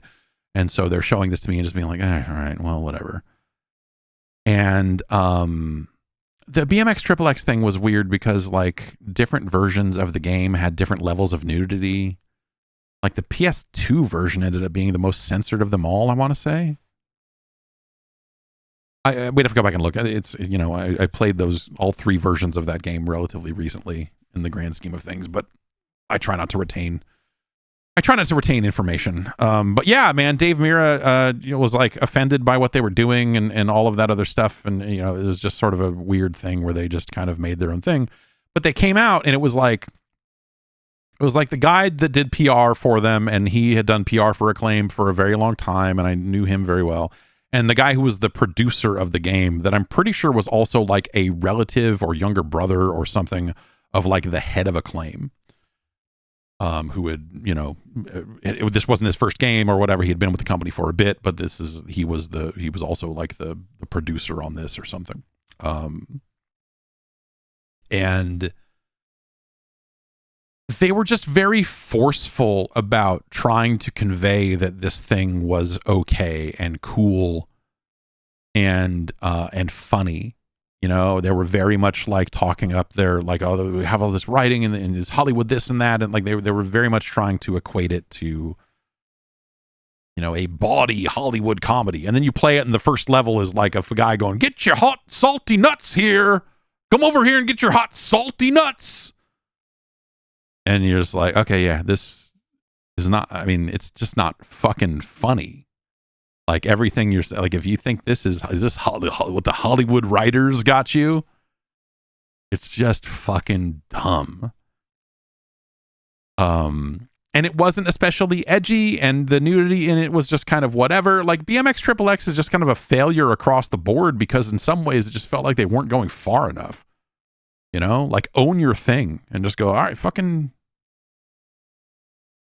don't try and be like the hot salty nuts guy. Like fucking, I don't know, give me a button I can hit to take a shit. Just give me something real. I don't know. I have no idea. But they were just desperately trying to present the game that way. And the other reason that this demo remains cemented in my brain is because I got a really terrible bloody nose in the middle of the demo and had to excuse myself and come back with, you know, like, which I'm always this doesn't happen to me very often anymore. I'll still get one or two bloody noses out of nowhere a year. Especially, you know, it's very dry down here. But I have been prone to getting bloody noses especially for, you know, there was a good 20-year period where I was getting them all the time, especially as a kid, kind of going into puberty and stuff. Like it was like a mild pressure change. Like my mom opening my bedroom door in the morning would sometimes cause enough of a pressure change at certain times of the year for me to just get a bloody nose. And it sucks. It's annoying. You learn how to deal with it, and it's just like, it's whatever. The problem, though, is when you get out into the adult world, people think you're a coke fiend. And so, like, I was like, I became really self-conscious about it when it would happen in, like, professional settings, because I was like, oh, man, people are going to think I'm, shit. I was not, the BMX XXX demo in retrospect was, you know, if there was a demo to have fucking people go like, oh, are you some kind of coke fiend? The BMX XXX demo was probably the one for it to be okay. But yes, those are the reasons why that demo sticks out in my head so much. But, you know, that was, you know, like those to me are two games, you know, two sides of the same coin. They tried to apply their adultness in different ways, but the Guy game and BMX XXX, even though they're 2 years apart, you know, same generation of consoles, and you know, like they just kind of seem like the same basic thing, you know. But yeah, I don't know, the Guy game. It's the Guy game, you know, the controversy surrounding the age thing aside, there is nothing in the Guy game worth getting worked up about. You know, it's not the bad boys, they don't want you to have this video game, you know, like that sort of stuff was just like, fucking whatever, you know. And so I think reviewing it in that context was probably the smarter approach.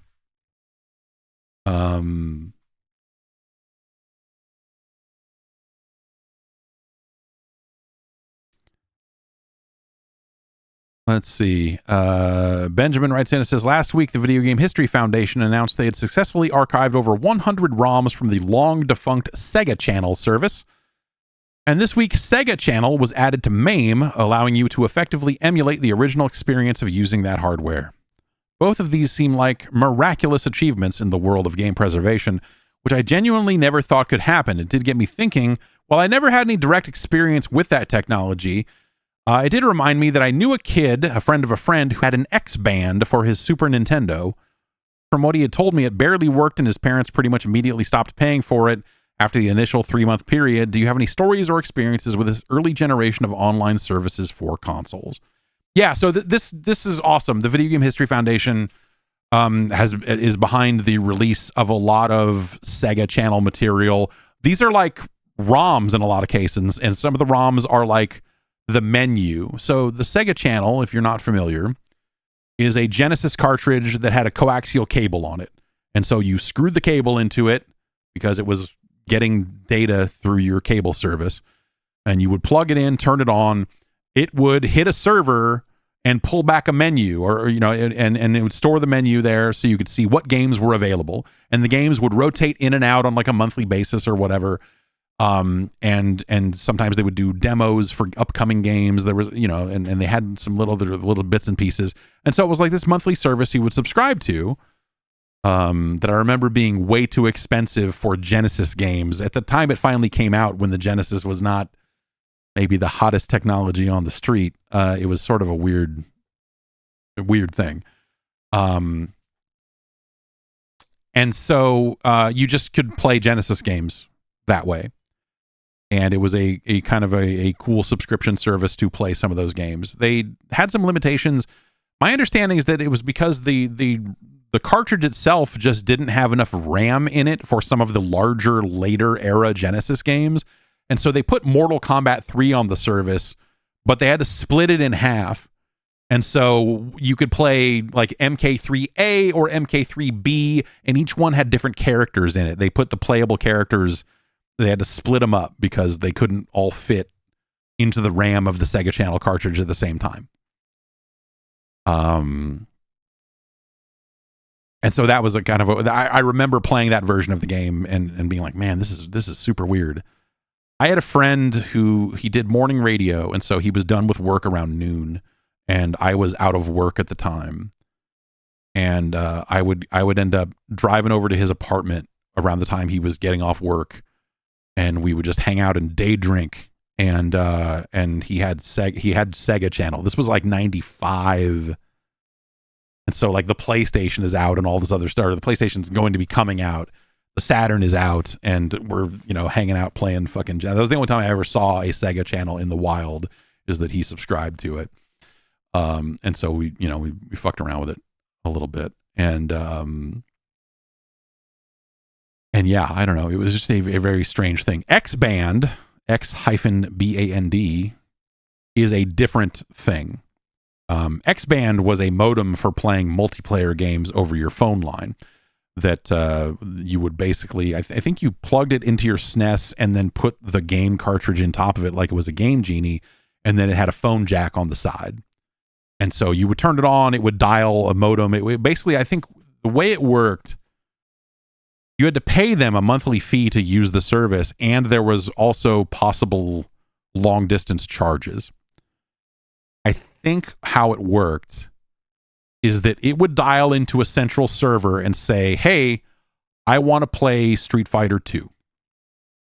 The number of games that worked with this thing was next to zero. It was like 1 or 2 games. It might have just been Street Fighter and Mortal Kombat on the SNES. Maybe like 1 or 2 other games. Maybe there were some sports games. It would make sense if there was a sports game or 2. But anyway, I remember it being Street Fighter and pretty much nothing else.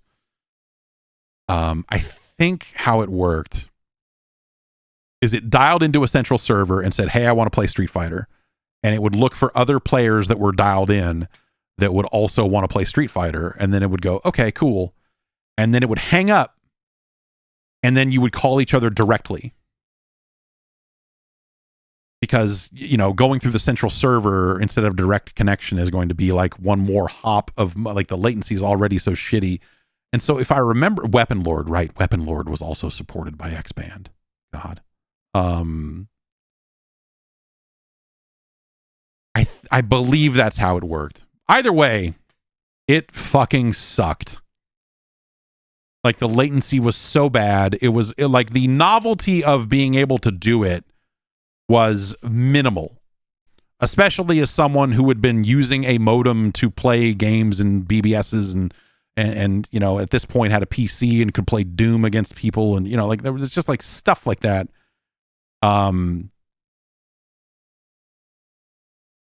You know, the novelty of being able to do it on a SNES was very, very minor, especially for how poorly it worked. And so the latency involved, like the game was freezing up all the time. It was just, the inputs were terrible. Like, you know, it was just a bad way to play a game.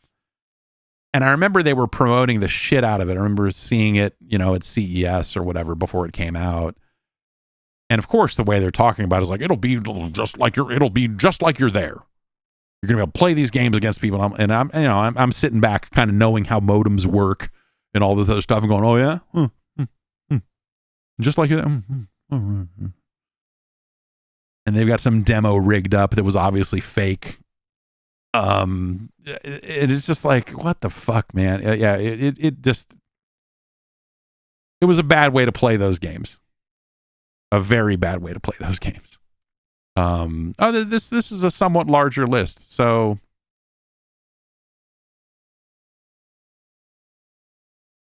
on the SNES, it was Doom, Griffey, Killer Instinct, Kirby's Avalanche, Madden 95, 96, Mortal Kombat 2 and 3, NBA Jam Tournament Edition, NHL 95, 96, Othello World, Panel de Pawn, Puyo Puyo 2 Remix, Super Famista 5, Super Fire Pro Wrestling X Premium, Super Mario Kart, Super Street Fighter 2, and Weapon Lord.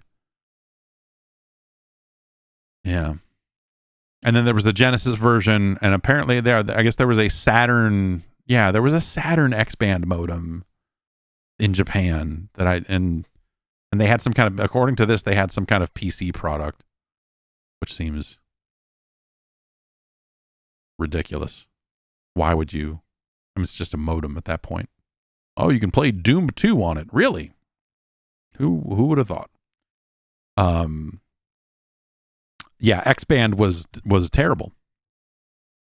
Like, it didn't even feel super novel again, because, you know, like having modems on a computer was not a new thing, and, you know, like gaming, you knew the limitations of what your modem was really capable of, and hooking it up to a SNES was not going to be a better experience. So, you know, it was not shocking that it didn't work super well.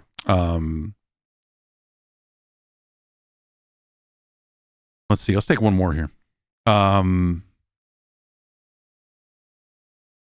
Parker from Houston says, what the hell is an indie game? What a way to close out the year. The ultimate question. If we're strict about indie being no publisher, suddenly Cyberpunk is technically an indie game, but Journey isn't, which is consistent but feels wrong. The term seems to have lost all meaning these days. Yes. Just like music, just like movies, just like everything else, the term indie is more about a vibe than any kind of business arrangement. It's a bad term. But no one has come up with anything truly better for that. And so here we are. And here we are. That's going to do it for us this week and this year. I'll be back with you tomorrow for some more stuff before the year truly ends. But thanks everybody for listening and hanging out. And wow. I guess that's 2025 for this podcast, huh? Be back next Tuesday. Maybe next Tuesday we'll talk about the games upcoming of 2026, which I thought we were going to get to this week, but we didn't. Too busy talking about the Guy game. Important stuff. The games of 2026, the Guy game. Have a good one, everybody. I'll see you.